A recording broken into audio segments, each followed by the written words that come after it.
الحمد لله الحمد لله رب العالمين والعاقبة للمتقين والصلاة والسلام على رسوله سيد المرسلين رحمة للعالمين شفيع المذنبين سيد الأولين والآخرين سيدنا ومولانا محمد رسول رب العالمين وعلى آله وصحبه أجمعين. أما بعد فأعوذ بالله من الشيطان الرجيم. بسم الله الرحمن الرحيم. وَإِذِ ابْتَلَى إِبْرَاهِيمَ رَبُّهُ بِكَلِمَاتٍ فَأَتَمَّهُنَّ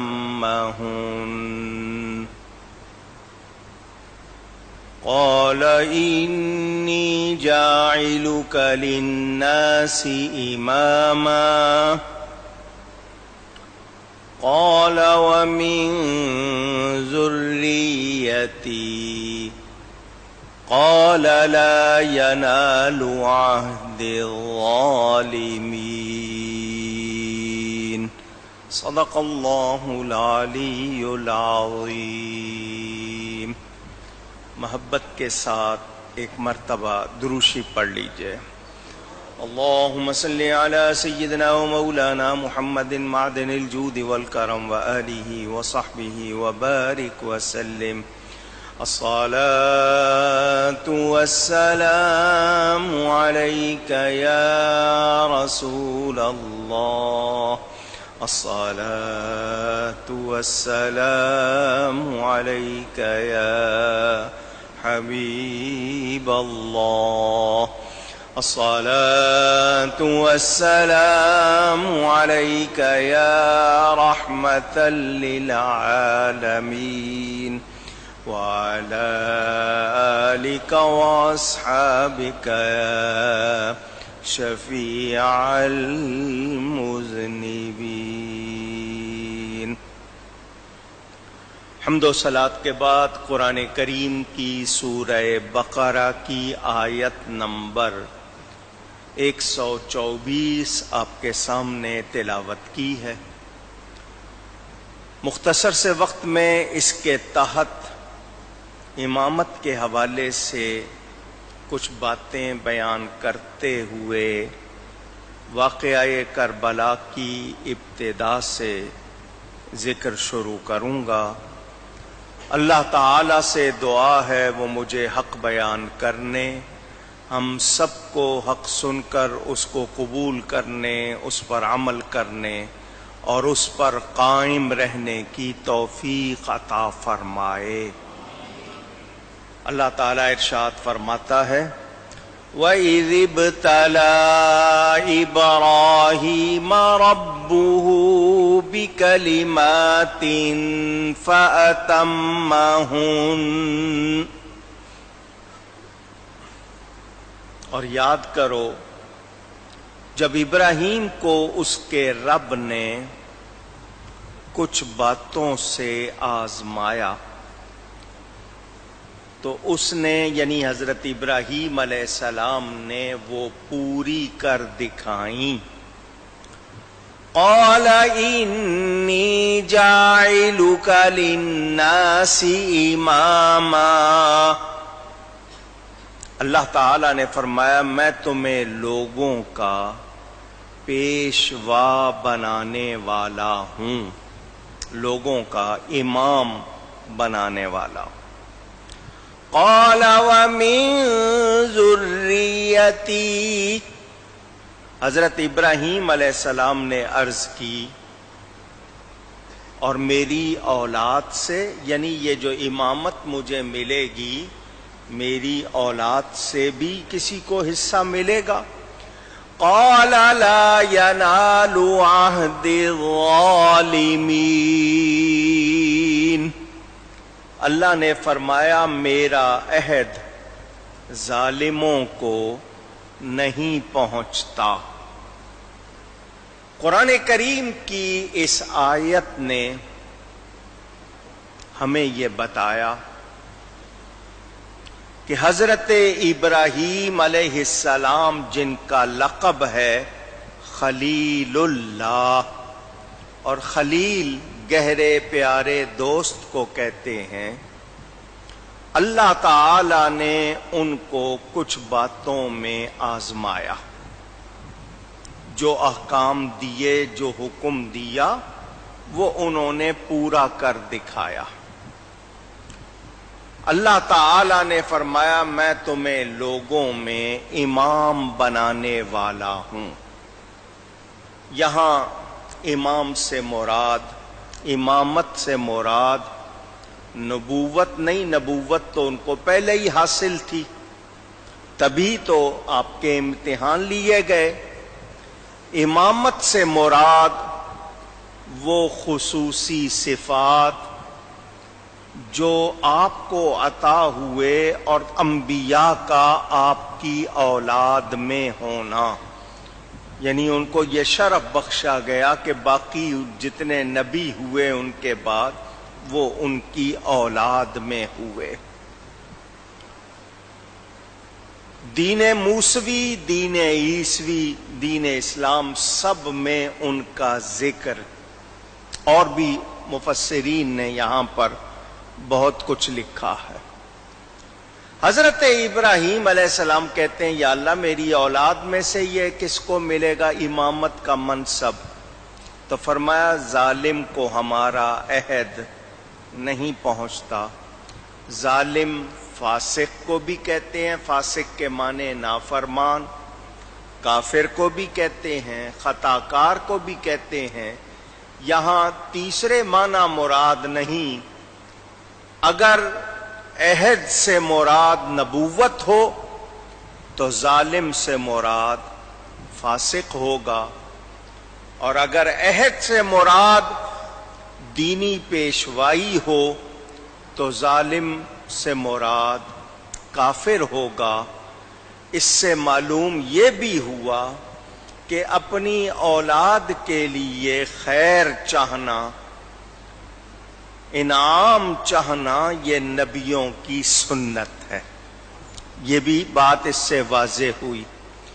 پھر یہ بھی واضح ہو گیا کہ کوئی کافر مسلمانوں کا دینی پیشوا نہیں ہو سکتا، اور مسلمان کو کسی بد عقیدہ کی اتباع پیروی جائز نہیں. امام علی مقام رضی اللہ تعالی عنہ کا ذکر سننے سے پہلے ایک بات یاد کر لیجئے کہ امامت دو طرح کی ہوتی ہے. ایک امامت صغرا اور ایک امامت کبرا. محلے میں مسجد کی امامت، کوئی شخص جو نماز میں امام بنے اس کو امامت صغرا کہتے ہیں، اور پوری ملت اور ملک کی قیادت کرنا یہ امامت کبرا، بڑی امامت ہے.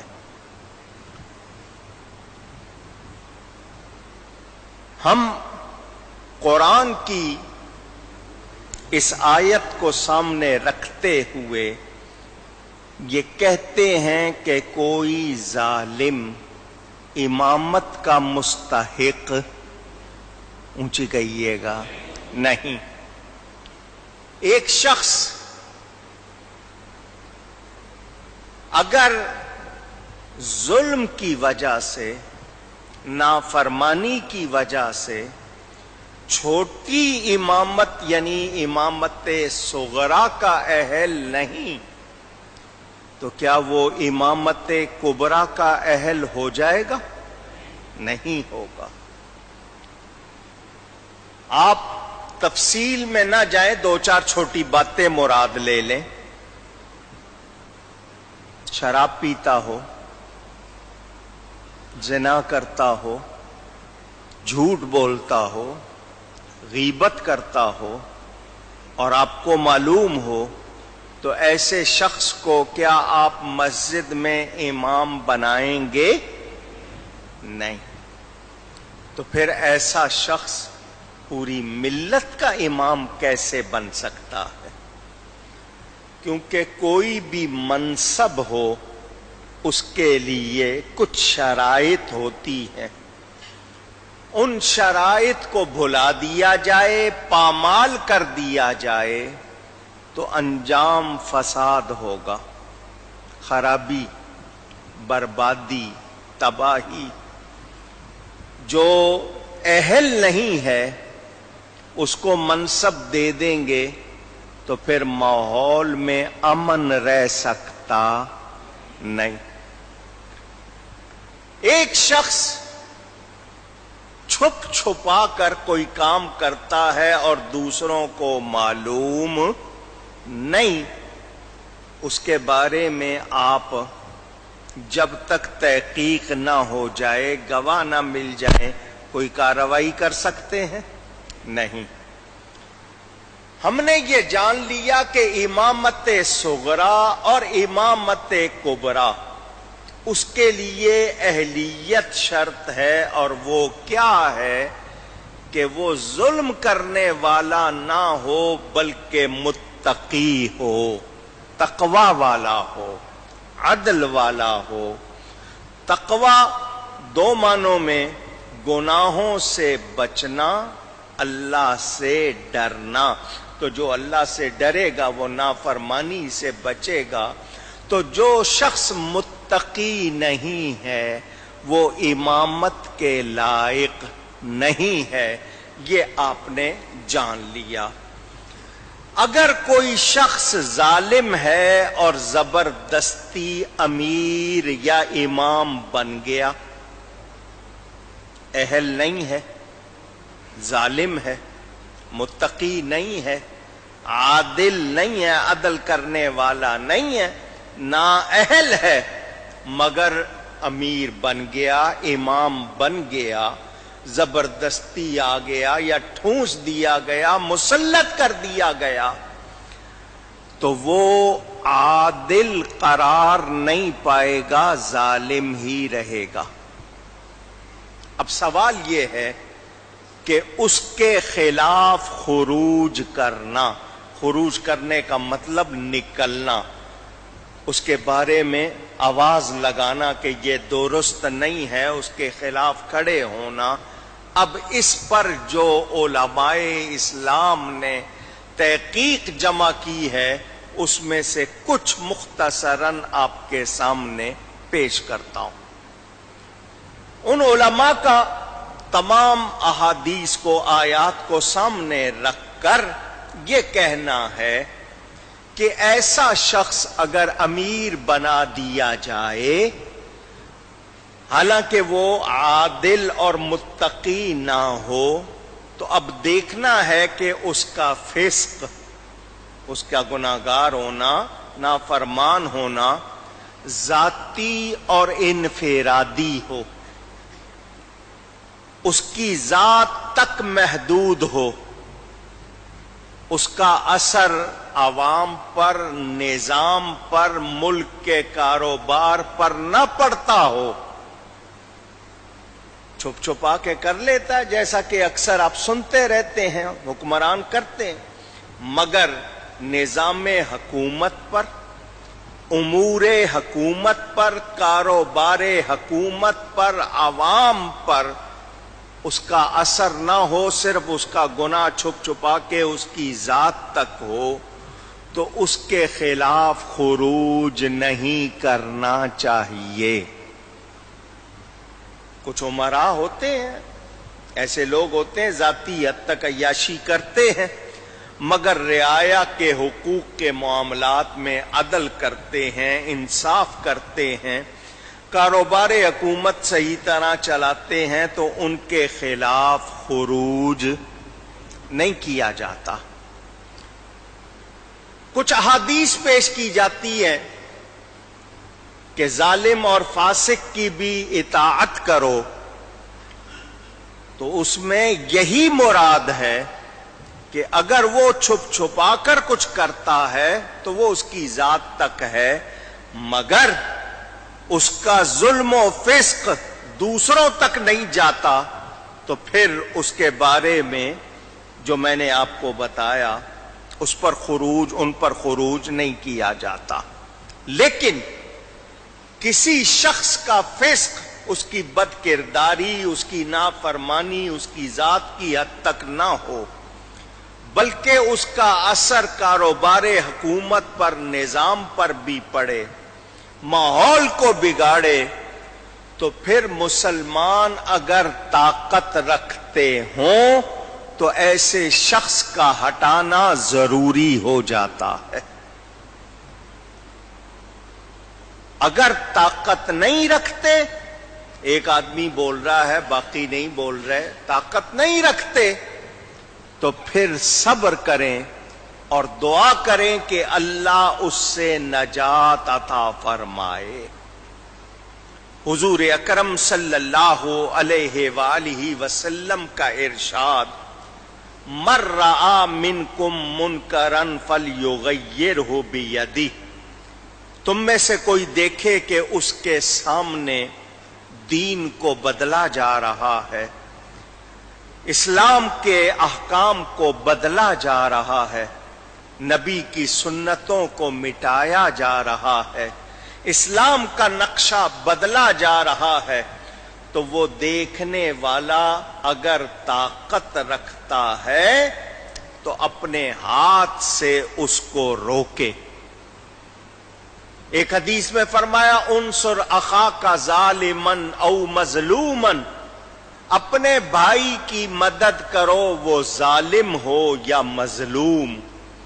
صحابہ نے عرض کی ظالم کی مدد کس طرح، مظلوم کی تو سمجھ آ گئی کہ جس پر ظلم ہو رہا ہے، مگر جو ظلم کر رہا ہے اس کی مدد کس طرح؟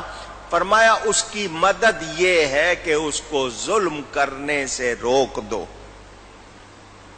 تو فرمایا کوئی دیکھے غلط ہو رہا ہے تو ہاتھ سے روکے، فَإِن لَمْ يَسْتَطِعْ، اور اگر اس کی طاقت نہیں رکھتا کہ ہاتھ سے روکے، فَبِلِسَانِهِ، تو زبان سے اس کے خلاف کلمہ حق بلند کرے، اور یہ بھی طاقت نہیں رکھتا تو دل سے اس کو برا جانے۔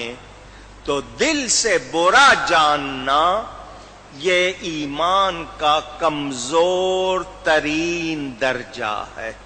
اضعف الایمان فرمایا، یعنی سب سے کمزور درجہ ہے صرف دل سے برا جاننا۔ پہلی بات ہاتھ سے روکے، دوسری بات زبان سے روکے، اگر یہ دونوں نہیں ہو سکتے تو دل سے برا سمجھے۔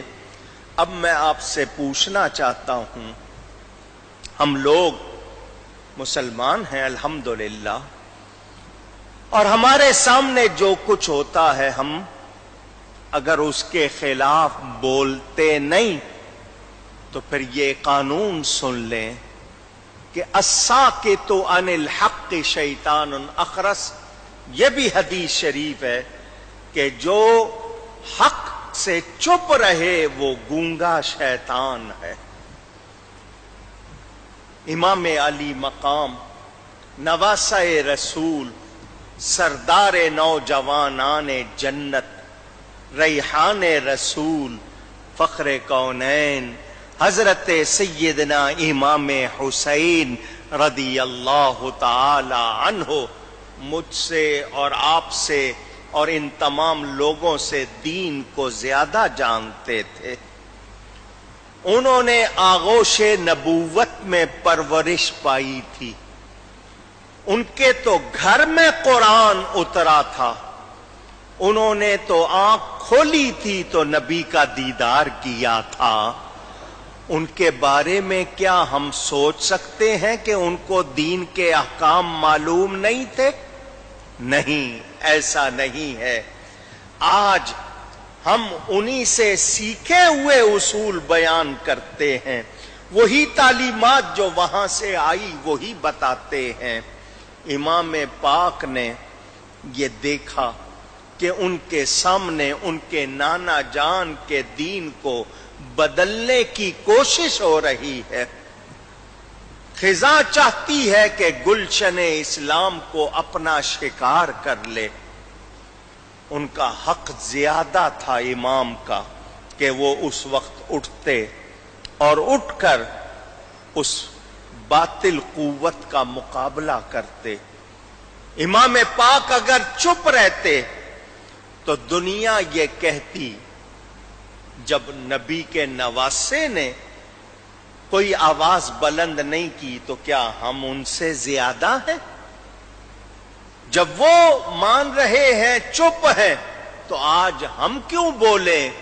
انہوں نے اپنے کردار کو دنیا کے لیے مثال بنا دیا کہ اگر نبی سے میری قرابت زیادہ ہے، تعلق زیادہ ہے، میں نبی کے زیادہ قریب ہوں اور میری نسبت محترم ہے تو میرا کردار بھی محترم ہوگا۔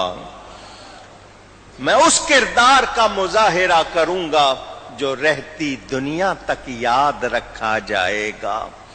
لوگ اس کی مثال دیا کریں گے۔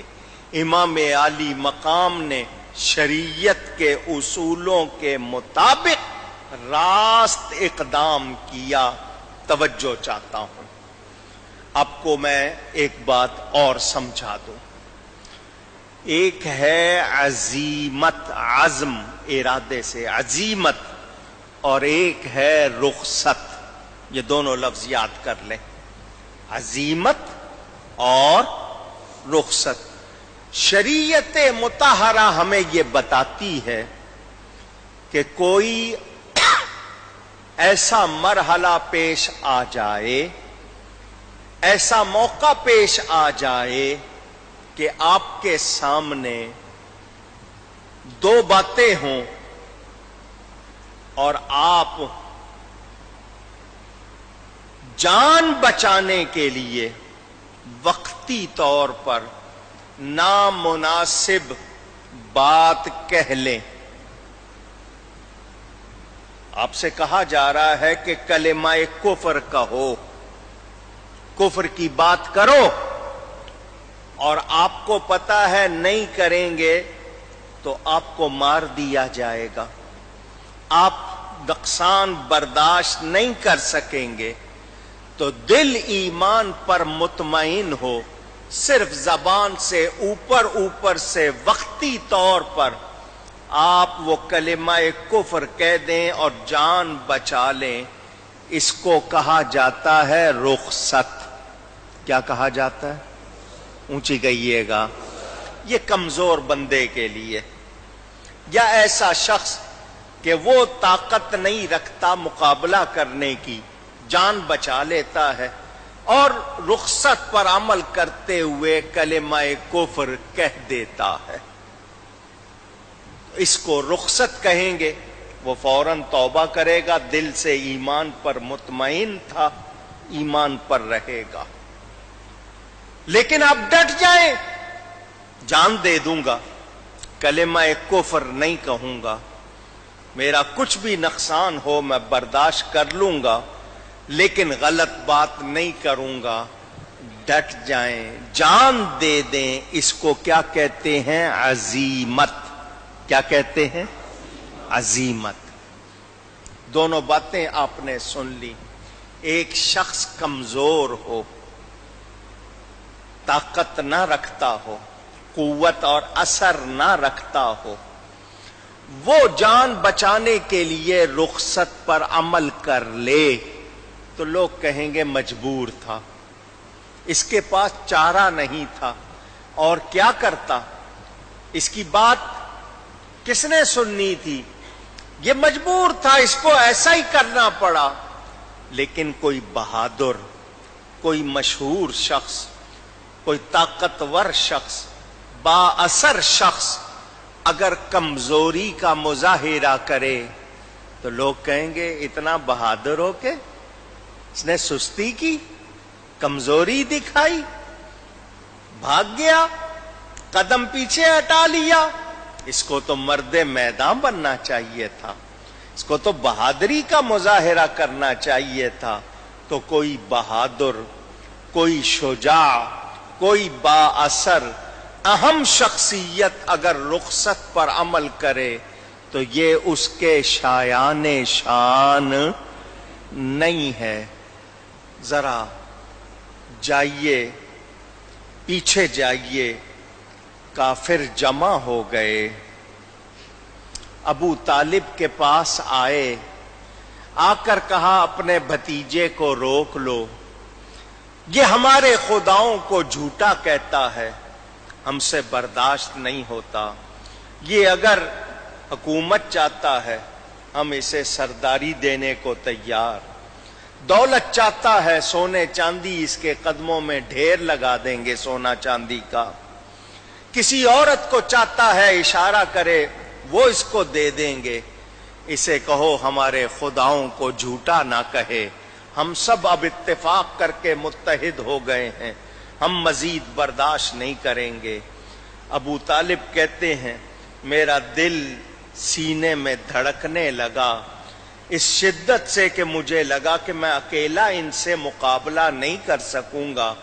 حضور کے پاس آئے، آ کر کہا اے چچا کی جان، اپنے بوڑھے چچا پر اتنا بوجھ نہ ڈالو کہ وہ سہار نہ سکے، اٹھا نہ سکے، میں اکیلا ہوں، ان سب کا مقابلہ نہیں کر سکتا۔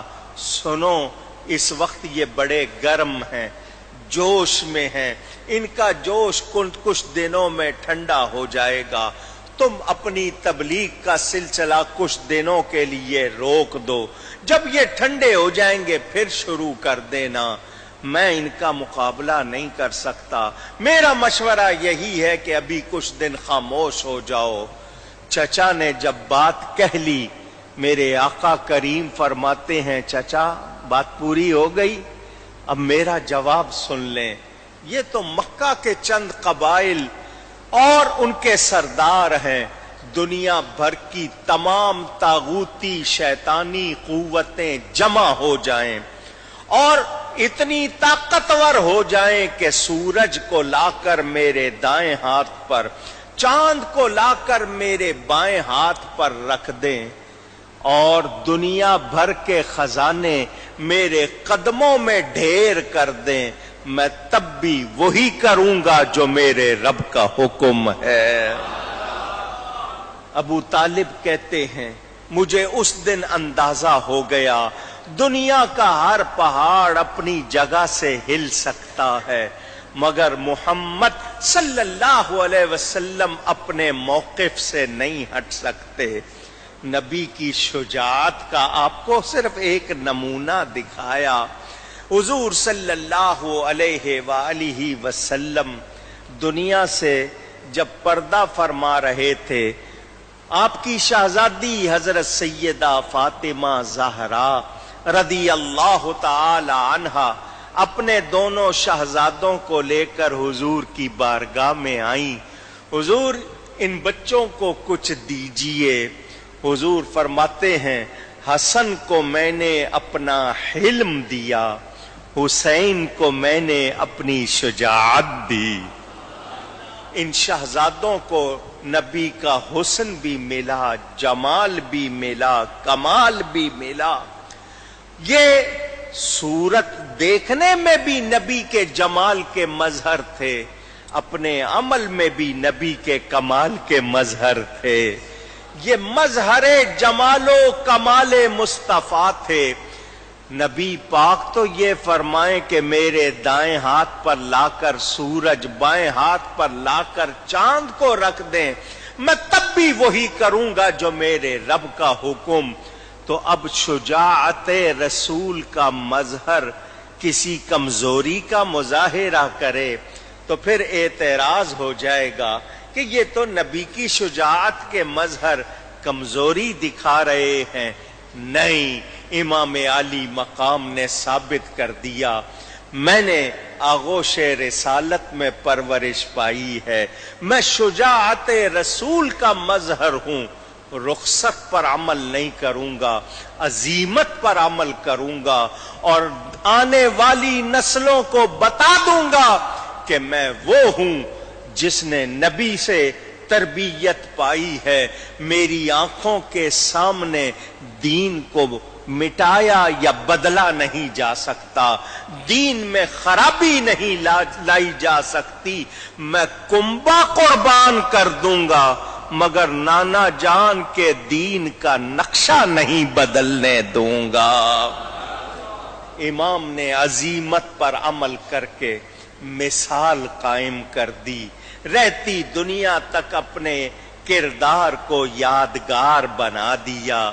امام عالی مقام سیدنا حسین، اب آپ ان کے موقف کو سمجھیے، انہوں نے اپنی آنکھوں سے یزید کی برکرداری دیکھی ہوئی تھی، وہ اس کی بارے میں تمام باتیں جانتے تھے، اور پھر اس یزید نے کیا کچھ نہیں کیا، تاریخ کے صفحات آج آپ کے سامنے ہیں۔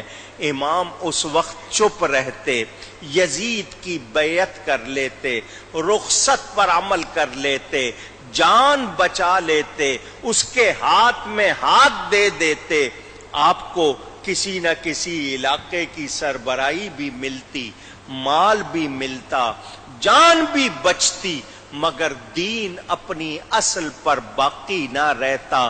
قیامت تک ہر ظالم، فاسق، فاجر، جابر کی بیعت جائز ہو جاتی۔ لوگ کہتے جب فرزند رسول نے بیعت کر لی ہم کیوں نہ کریں، ہم کوئی ان سے زیادہ نہیں۔ امام نے رہتی دنیا تک اس ظلم اور جبر کے پنپنے کی راہیں مسدود کر دی، مسدود کے معنی بند کر دی۔ امام نے اپنے آپ کو مثال بنا دیا کہ دیکھو، جن کے دل پختہ ہوتے ہیں، جن کی زبان اور دل ایک ہوتا ہے، جن کے دل میں ایمان نقش ہوتا ہے، جو اللہ کی مدد والے ہوتے ہیں، جن پر اللہ کا کرم ہوتا ہے، وہ جان دینے سے گھبراتے نہیں ہیں، وہ اللہ کی رضا اختیار کرتے ہیں، اور رضا الہی کے لیے جان دینا شکست نہیں ہے، یہ وہ فتح ہے جو کسی کا حصہ ہوتی ہے۔ امام علی مقام کے اس موقف کو سمجھیں۔ آج کچھ لوگ غلط باتیں کرتے ہیں، یہ اقتدار کی جنگ تھی۔ میں ایسے لوگوں سے پوچھنا چاہتا ہوں، تمہاری حیثیت کیا ہے؟ تم ہو کون؟ تمہارا تعارف کیا ہے؟ تمہاری تعریف کیا ہے؟ تم کیا امام کے موقف کو سمجھتے ہو؟ اگر تم دین کو نہیں سمجھتے تو تم امام کو نہیں سمجھتے۔ امام، ان کا کردار، ان کی نسبتیں بتا رہی ہیں کہ وہ مجھ سے اور آپ سے بہت زیادہ دین کو سمجھتے تھے۔ انہوں نے دین کے مطابق قدم اٹھایا تھا۔ کربلا کو اقتدار کی جنگ کہنے والے ناواقف ہیں، ظالم ہیں، گستاخ ہیں، بے ادب ہیں۔ امام کو اور ان کی قربانی کو سلام کرو۔ آج دین اپنی اصل پر باقی ہے تو یہ امام کی قربانی کا نتیجہ ہے۔ وہ اگر قربانی نہ دیتے تو یہ گلشن اسلام خزاں کا شکار ہو جاتا۔ وہ میرے اور آپ کے محسن ہیں، ہم ان پر اعتراض کریں؟ عجیب سی بات ہے۔ تو جو اعتراض کرنے والے ہیں انہوں نے دین کو نہیں سمجھا۔ جب دین کو نہیں سمجھا تو امام کو کہاں سمجھ پائیں گے؟ جب تک دین کی سمجھ نہ ہو امام سمجھ میں نہیں آ سکتے، ان کا موقف سمجھ میں نہیں آ سکتا۔ میں نے آپ کو بہت مختصراً بتا دیا کہ ظالم مستحق امامت نہیں، اور اس کی امامت کو قبول کر لینا، وقتی طور پر جو کمزور ہوں وہ رخصت پر عمل کر کے قبول کر لیں تو وہ ان کا موقف، لیکن صاحبان عزم اولو العزم وہ لوگ کبھی باطل کے سامنے جھکتے نہیں ہیں۔ امام نے بتا دیا میں شجاعت رسول کا مظہر ہوں، میں کسی کمزوری کا مظاہرہ نہیں کروں گا، اور انہوں نے تقوی کی بقا کے لیے، دین کے اصولوں کو باقی رکھنے کے لیے قربانی دی ہے۔ ہم ان کو سلام کرتے ہیں، رہتی دنیا تک ان کو سلام کیا جائے گا۔ جو اعتراض کرتے ہیں ان کی کوئی حقیقت نہیں۔ یہ مختصراً میں نے آپ کو بتایا تاکہ آپ کو امام کا کردار سمجھنے میں آسانی ہو۔ واقعات کی میں یہاں سے ابتدا کر رہا ہوں۔ جو چیز ہونے والی ہوتی ہے اس کے اسباب بھی ظاہر ہو جاتے ہیں۔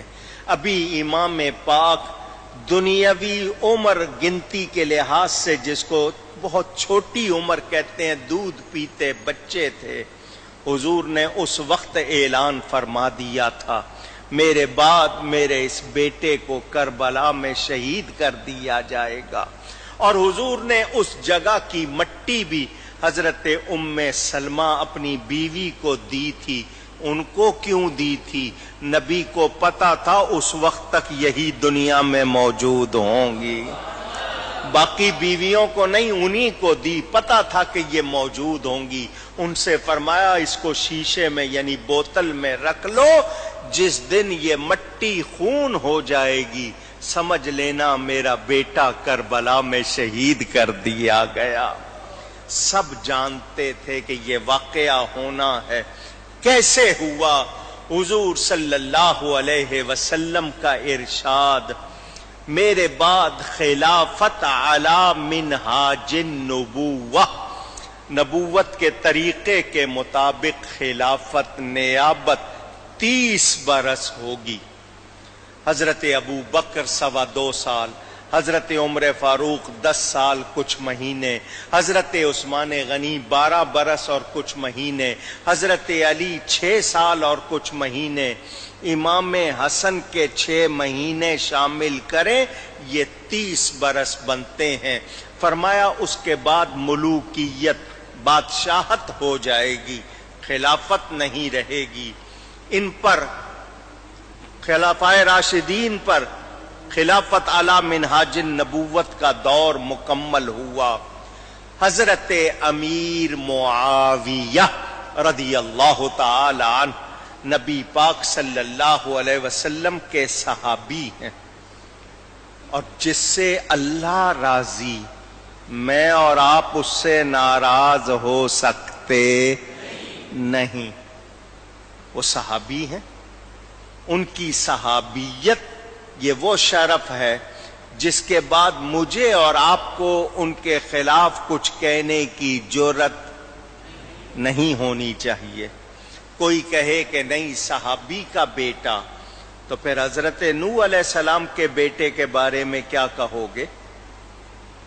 قرآن کہتا ہے انہو لیس من اہلک، وہ تمہارے اہل میں سے نہیں۔ کیوں؟ انہو عمل غیر صالح، اس کے عمل نیک نہیں ہیں۔ تو جب نوح علیہ السلام کا بیٹا اپنی بدعملی کی وجہ سے اہلیت اور اس شرافت سے نکل گیا تو پھر یزید پلید کو صحابی کا بیٹا ہونے کی وجہ سے کوئی عزت نہیں رہی، کیونکہ اس نے جو بدعملی کی اس کی وجہ سے وہ بھی اس شرافت سے نکل گیا، وہ صحابی نہیں ہے یزید، کیونکہ صحابی تو اس کو کہتے ہیں جس نے اپنی دنیاوی زندگی میں ایمان والا ہو کر نبی کی صحبت پائی ہو اور اس شخص کا انتقال بھی ایمان پر ہوا ہو۔ یہ تو حضور کے کتنے 15 برس کے بعد تو پیدا ہوا ہے۔ تو آج اگر کوئی لیڈر کہلانے والا اس کو صحابی کہتا تو اس کو صحابی کے معنی بھی معلوم نہیں. حضرت امام حسین کے نانا نبیوں کے سردار، باپ ولیوں کے سردار، ماں سارے جہانوں اور جنت کی عورتوں کی سردار، خود جنت کے نوجوانوں کے سردار. یزید کے پاس اس میں سے کون سی خوبی ہے؟ اس کی ماں تو غیر مسلم تھی، اس کی ماں کا نام میسون تھا، مسلمان بھی نہیں تھی. وہ شراب وہ پیتا تھا، قمار، دوسری برائیاں، میں وہ لفظ بھی زبان پر نہیں لانا چاہتا، وہ سارے کام وہ کرتا تھا. جنہوں نے اس کی تعریف کرنا چاہیے ان کی کتابوں میں یہ باتیں موجود ہیں کہ وہ سارے یہ کھیل تماشے اور خرابیاں کرتا تھا. اس کو اگر کوئی شہزادہ کہنا چاہے، اس کو اگر کوئی شرف دینا چاہے، تو اس سے اندازہ کر لینا کہ ایسے شخص کے اندر کچھ خرابی ہے. ایمان والا یہ جانتا ہے کہ جو نبی کے ایک بال کو بھی ستائے گا جہنم کی آگ میں پگھلایا جائے گا. تو جس نے نبی کی آل کو بھوکا پیاسا ذبح کیا، کروایا، اس پر خوش ہوا، کیا اس کے لیے کوئی مسلمان رعایت سوچ سکتا ہے؟ آج یزید کے بارے میں جن لوگوں کے پاس نرمی اور رعایت ہے، یہ ایمان والے نہیں ہیں. انہیں نہیں پتا یہ رسول کو کتنی ایذا دے رہے ہیں. اور ایسے لوگوں کے بارے میں جو سخت احکام ہیں انہیں معلوم ہونے چاہیے. سلام ہو خطیب اعظم کی ذات پر. انہوں نے زندگی بھر نہ صرف یہ بیان کیا بلکہ ایک کتاب یادگار بنا کر گئے جس کا نام ہے امام پاک اور یزید پلید. وہ کتاب موجود ہے، اردو میں موجود ہے، انگریزی میں موجود ہے، سندھی میں موجود ہے. انہوں نے ثابت کیا دلائل کے ساتھ. اور کامیابی کیا ملی؟ اس کتاب کو لکھنے کی کامیابی کیا ملی؟ میرے بھائی محمد سبحانی سے آپ لوگ واقف ہیں. بہت چھوٹا تھا وہ، خسرہ جس کو کہتے ہیں بچوں کو ہو جاتا ہے، میزلز، اس کی بیماری میں وہ بیمار تھا. ان دنوں والد صاحب قبلہ رحمت اللہ علیہ نے خواب دیکھا. یہ کتاب وہ لکھ چکے تھے. خواب دیکھا کہ میرا وہ بھائی والد صاحب آرام کر رہے ہیں گھر میں، ان کو جگانے آیا اور آ کر کہا حضرت امام زین العابدین آئے ہیں، آپ سے ملنا چاہتے ہیں. تو والد صاحب خواب میں میرے بھائی کو کہتے ہیں انہیں ادب سے بٹھاؤ، میں وضو کر کے آتا ہوں. نواسہ رسول ہیں، اولاد رسول ہیں، تو میں وضو کر کے آتا ہوں. تو بھائی دوبارہ آیا اور آ کر کہا وہ سلام کہہ گئے ہیں کہ ہمیں ابھی جلدی ہے، ہم پھر آئیں گے. ان کا تشریف لانا، سلام کہنا، یہ والد صاحب کی محنت کے قبول ہونے کی نشانی ہے. الحمدللہ والشکر للہ. ہم لوگ ان نسبتوں پر ناز کرتے ہیں. وہ لوگ جن کے پاس یزید کے لیے رعایت، انہیں صرف ایک ہی بات سنا دیتا ہوں. لیاقت آباد میں اور کیماڑی میں 2 جگہ یہ واقعہ ہوا. دیکھنے والے ابھی زندہ موجود ہیں. والد صاحب تقریر کر رہے تھے. دوسروں کا چھوڑا ہوا ایک شخص مجمع میں اٹھ کے کھڑا ہو گیا اور کہنے لگا یزید جنتی ہے. والد صاحب قبلہ رحمت اللہ علیہ نے اس کی آواز جملوں سے اندازہ کر لیا کہ اس کو تو کچھ معلوم نہیں ہے، جس نے بھیجا ہے اس نے اتنے ہی لفظ سکھائے. کہنے لگا بخاری میں حدیث ہے یزید جنتی ہے. والد صاحب نے کہا تو اس لائق نہیں کہ میں تجھ سے حدیث کے مطابق بات کروں. ایسا کر اس بڑے مجمع کے سامنے میں بھی دعا کرتا ہوں، تو بھی دعا کر. میں اپنے لیے دعا کرتا ہوں، اللہ میرا حشر امام اور ان کے غلاموں کے ساتھ کرے. تو اپنا حشر یزید کے ساتھ مانگ. تجھے اس پر اتنا یقین ہے تو اپنا حشر اس کے ساتھ مانگ.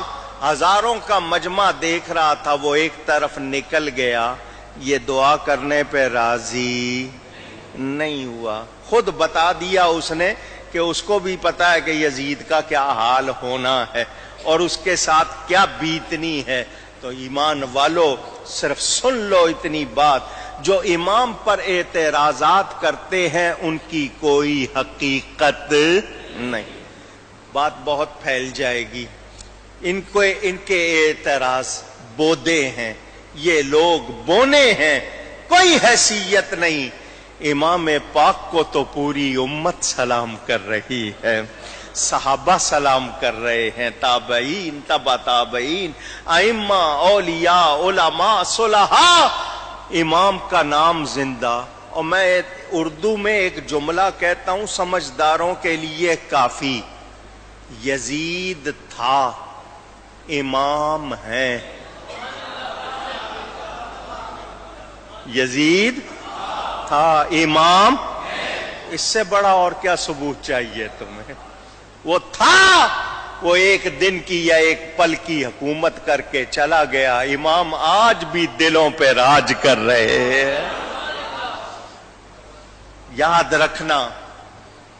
رکھنا وہ لوگ جو امام علی مقام کی بے ادبی اور گستاخی کرتے ہیں انہیں کچھ بھی حاصل ہونے والا نہیں. حضرت امیر معاویہ 60 ہجری میں وفات پا گئے. انا للہ و انا الیہ راجعون. دمشق ملک شام کا مشہور شہر جس کو انگلش والے ڈماسکس کہتے ہیں، وہ ان کا پایہ تخت تھا. وہاں ان کی وفات، آج بھی ان کی قبر دمشق کے قبرستان میں موجود ہے. رجب کے مہینے میں وہ انتقال کر گئے. یزید تخت نشین ہوا کیونکہ خلافت ختم ہو گئی تھی، اب بادشاہت تھی کہ بادشاہ کے بعد اس کا بیٹا. یہ بادشاہت میں ہے، خلافت میں نہیں. وہ جانشین ہو گیا. آئیے آپ کو 2-3 باتیں سنا دوں، ذرا سن لیں. بخاری شریف میں باب ہے، چیپٹر، باب قول النبی صلی اللہ علیہ وسلم ہلاک امتی علی یدی اغیلمۃ سفہاء. کہ حضور نے فرمایا میری امت ہلاک ہوگی چند بے وقوف لونڈوں کے ہاتھوں. لفظ لونڈا میں کہہ رہا ہوں، آپ کو شاید پسند نہ ہو، تو یہ یعنی زیادہ بڑی عمر نہیں، کم عمر والے نوجوان لڑکے جو بے وقوف ہوں گے. حضور صلی اللہ علیہ وسلم نے فرمایا ان کے ہاتھوں میری امت ہلاک ہوگی. حضرت ابو ہریرہ رضی اللہ تعالیٰ عنہ فرماتے ہیں کہ میں نے صادق المصدوق، سچ بیان کرنے والے، سچ لانے والے، سچائی کا بول بالا کرنے والے نبی صلی اللہ علیہ وسلم سے سنا، فرمایا میری امت چند قریشی لونڈوں لڑکوں کے ہاتھوں تباہ ہوگی. ان میں مروان کا نام بھی لیا. حضرت ابو ہریرہ فرماتے ہیں میں ایک ایک کا نام لے سکتا ہوں کہ وہ کون کون لڑکے ہیں، مگر آپ نے فرمایا میں کسی وجہ سے نام نہیں لے رہا، ڈر اور فساد کی وجہ سے کہ آپس میں کچھ تو خون شروع ہو جائے گا. حضور صلی اللہ علیہ وسلم کا ارشاد سنیں، فرمایا اعوذ باللہ من عبارت الصبیان. قالوا وما عمارت الصبیان؟ قال ان اطعتموہم ہلکتم اے فی دینکم وان عصیتموہم اہلکوکم اے فی دنیاکم بازہاق النفس او بازہاق المال او بہما. فتح الباری میں روایت موجود. فرمایا اللہ کی پناہ مانگتا ہوں لونڈوں کی حکومت سے. حضور صلی اللہ علیہ وسلم فرما رہے. پوچھا گیا حضور یہ لڑکوں کی لونڈوں کی حکومت کیا ہے؟ فرمایا اگر ان کا کہنا مانو گے تو دین میں ہلاک ہو جاؤ گے، اور اگر ان کا کہنا نہیں مانو گے دنیا میں ہلاک ہو جاؤ گے. یعنی کہنا مانو گے دین جائے گا، نہیں مانو گے تو دنیا جائے گی. فرمایا تمہاری جان بھی لیں گے، تمہارا مال بھی لیں گے، یا دونوں لے لیں گے. حضور فرما رہے ہیں. اب آگے سنیے حدیث شریف. فرمایا میرے پیارے نبی پاک صلی اللہ علیہ وسلم نے، جن کو اللہ نے سب کچھ علم عطا فرمایا تھا، تعوذوا باللہ من سنۃ 60 ومن امارۃ الصبیان. فرمایا اللہ کی پناہ مانگا کرو 60 ہجری سے اور لونڈوں کی حکومت سے. یہ حدیث شریف سنا رہا ہوں. البدایہ والنہایہ بڑی مشہور کتاب ہے. حضرت ابو سعید خدری رضی اللہ تعالی عنہ راوی، نبی پاک صلی اللہ علیہ وسلم نے فرمایا یکون خلف من بعد 60 سنہ، میرے بعد جو آئیں گے 60 ہجری میں، وہ اضاعوا الصلاۃ واتبعوا الشہوات فسوف یلقون غیا، نمازوں کو ضائع کریں گے، اپنی خواہشات کی پیروی کریں گے، اور جہنم کی وادی غی میں ملا دیے جائیں گے. میرے دوستوں اور بزرگوں، یہ میں آپ کو سنا رہا ہوں. مجھے بتائیے 60 ہجری میں کون تخت نشین ہوا تھا؟ سننا چاہتا ہوں. یزید. اور حضور 60 ہجری اور لونڈوں کی حکومت سے اللہ کی پناہ مانگ رہے. میرے نبی سے کچھ بھی چھپا ہوا نہیں. یہ یزید تخت نشین ہو گیا. تخت نشین ہوتے ہی اس کے سامنے سب سے بڑا مسئلہ یہ تھا کہ مجھے اپنی حکومت کو قائم کرنا ہے. اس کو 3 افراد سے اور 2 علاقوں سے بہت زیادہ ڈر تھا. ایک تو حجاز سے، مدینہ منورہ مکہ مکرمہ حجاز کہتے تھے، اور ایک عراق سے، کہ عراق والے اپنے آپ کو شیعان علی کہتے تھے. کیا کہتے تھے؟ پھر کہیے گا. شیعہ کے معنی پارٹی کے بھی ہیں، شیعہ کے معنی محب کے بھی یہ لوگ کرتے ہیں کہ ہم حضرت علی کے چاہنے والے، حضرت علی کی پارٹی. عراق والے یہ کہتے تھے. تو اس کو ان 2 علاقوں سے اور 3 ہستیوں سے ڈر تھا. پہلی ہستی سیدنا امام حسین رضی اللہ تعالی، دوسری ہستی فاروق اعظم رضی اللہ تعالی عنہ کے بیٹے حضرت عبداللہ بن عمر، اور تیسری ہستی حضرت عبداللہ بن زبیر رضی اللہ تعالی عنہما. ان 3 سے اس کو ڈر تھا کہ انہوں نے میری بیعت نہیں کرنی. یہ اگر خلافت کا کہیں دعویٰ کر بیٹھے، اعلان کر بیٹھے، تو حجاز کے لوگ بھی ان کے ساتھ ہو جائیں گے، عراق والے بھی ان کے ساتھ ہو جائیں گے، میری حکومت ہل جائے گی. اس نے پہلا کام تخت پر بیٹھتے کیا کیا؟ مدینہ منورہ میں عامل، جس کو آج کی زبان میں گورنر کہیں گے، اس کا نام تھا ولید بن عتبہ. اس کو پیغام بھیجا کہ فوراً ان تینوں کو بلاؤ اور میری بیعت لو. اگر بیعت کر لے تو ٹھیک، ورنہ ان کو پکڑ لو، ان کو چھوڑنا نہیں. اس وقت وزیر اعلیٰ تھا مروان، جس کے بارے میں ابھی بتا چکا ہوں کہ اس پر لعنت کی گئی، اور وہ ان لڑکوں میں شامل جس کے بارے میں کہا گیا کہ ان کے ہاتھوں سے میری امت ہلاک ہوگی۔ یہ مروان اس وقت وزیر اعلیٰ تھا۔ ولید کو جب پیغام پہنچا، اس زمانے میں یہ ایس ایم ایس نہیں تھے، ٹیکنالوجی نہیں تھی، اونٹ گھوڑے پر قاصد جاتے تھے پیدل سفر کر کے، پیغام پہنچا۔ یہ ہستیاں اس وقت مسجد نبوی میں تھی، دیندار لوگوں کو ملنے کی بہترین جگہ مسجد۔ وہ ولید کا قاصد، گورنر کا جو نمائندہ تھا، وہ مسجد آیا۔ حضرت عبداللہ بن زبیر اور امام حسین تشریف فرما تھے۔ اس نے گورنر کا پیغام دیا کہ گورنر صاحب آپ سے ملنا چاہتے ہیں۔ امام نے اس کو فرمایا تم چلو، ہم ابھی مسجد میں ہیں، تھوڑی دیر میں آتے ہیں۔ وہ چلا گیا۔ امام نے عبداللہ بن زبیر سے کہا یہ وقت ملاقات کا نہیں ہے، اس وقت وہ لوگوں سے ملاقات نہیں کرتا، اس وقت مجھے اور تمہیں اچانک بلانے کا کیا مطلب ہو سکتا ہے؟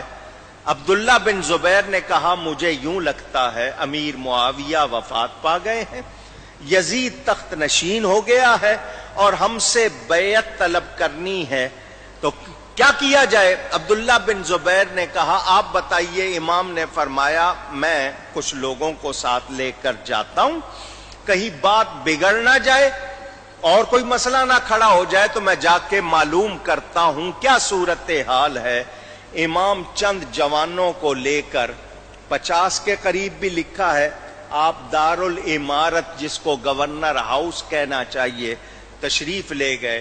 ساتھیوں سے فرمایا تم یہاں رہو، اگر میری آواز اونچی ہو جائے تو اندر آ جانا۔ آپ تشریف لے گئے۔ ولید نے آپ کا استقبال کیا، آپ کو بٹھایا، امیر معاویہ کی وفات کی خبر دی۔ آپ نے استرجاع انا للہ و انا الیہ راجعون پڑھا۔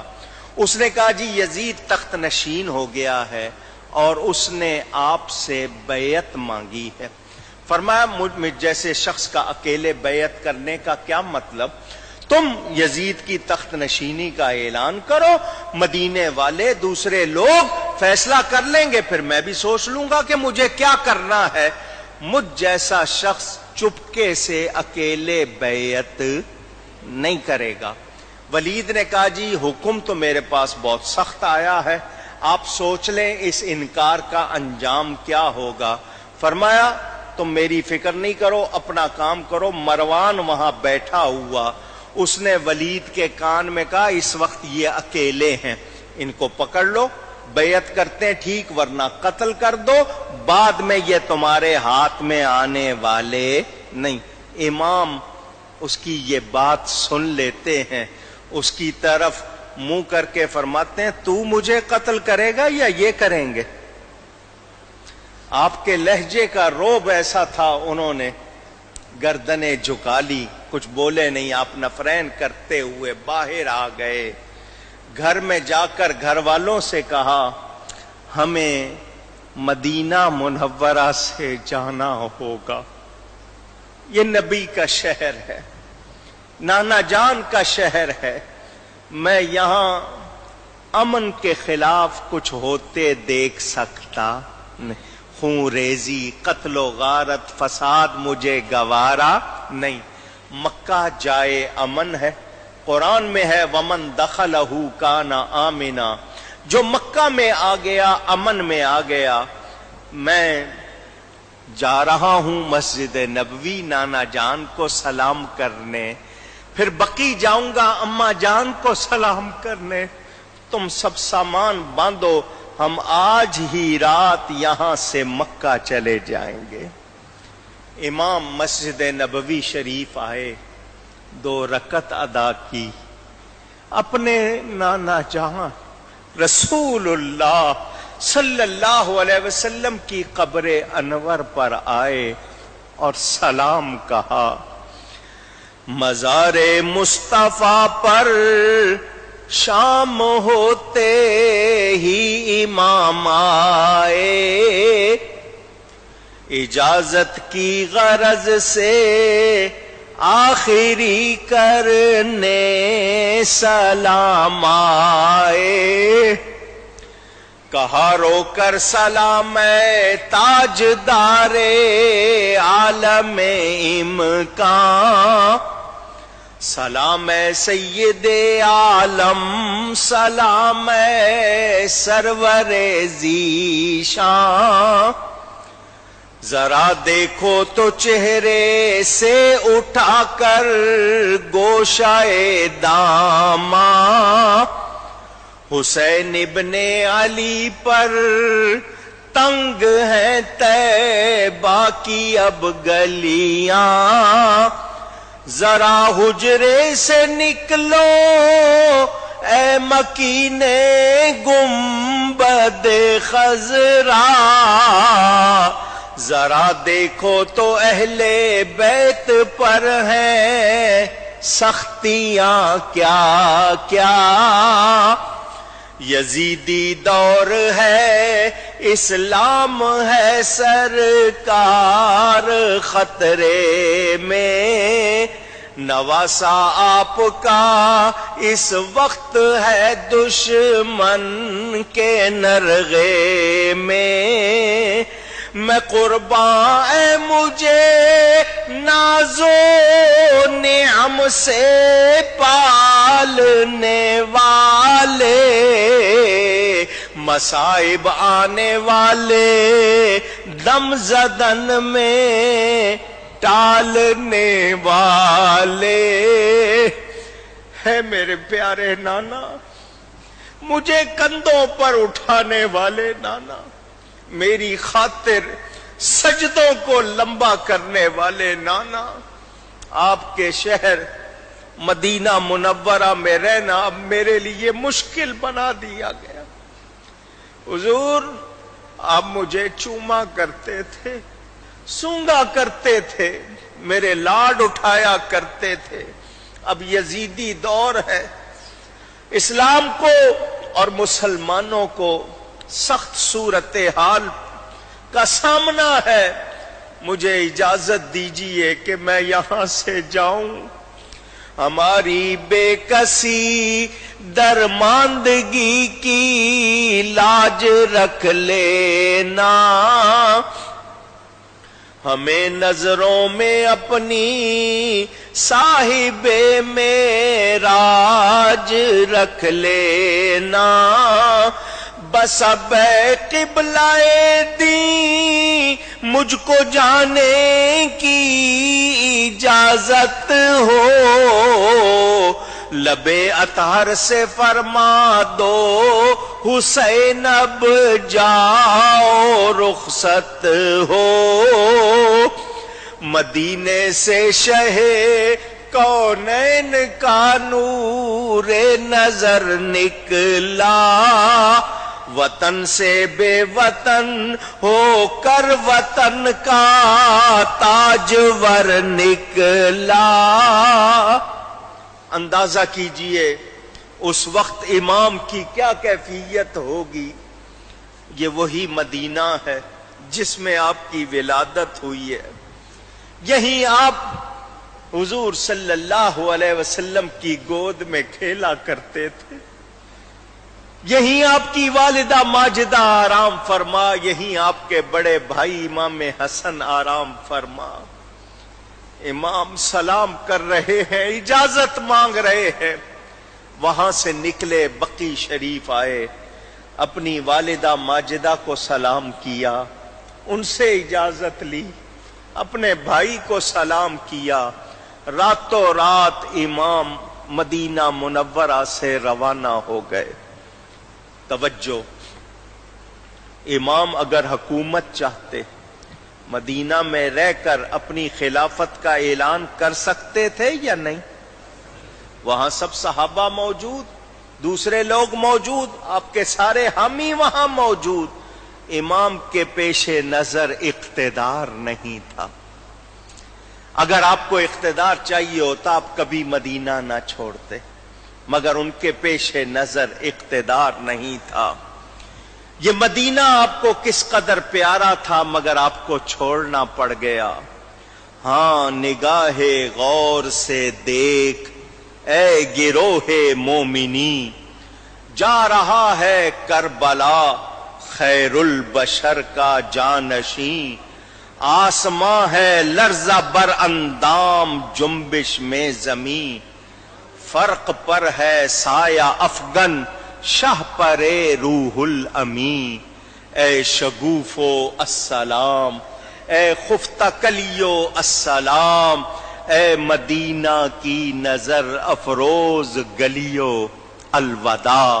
امام عالی مقام مدینہ منورہ سے نکلے، مکہ مکرمہ پہنچ رہے ہیں۔ یزید کو اطلاع ملی، گورنر مدینہ ولید بن عتبہ نے امام کو گرفتار نہیں کیا بلکہ جانے دیا۔ اس نے پوچھا تم نے کیوں نہیں ان کو پکڑا؟ اس نے کہا صرف آپ کی خاطر میں نواسہ رسول کی بے ادبی نہیں کر سکتا تھا، وہ آل رسول ہے، نبی کے شہزادے ہیں۔ اس نے کہا میں تمہیں گورنری سے ہٹاتا ہوں۔ ان کو معزول کر دیا گیا۔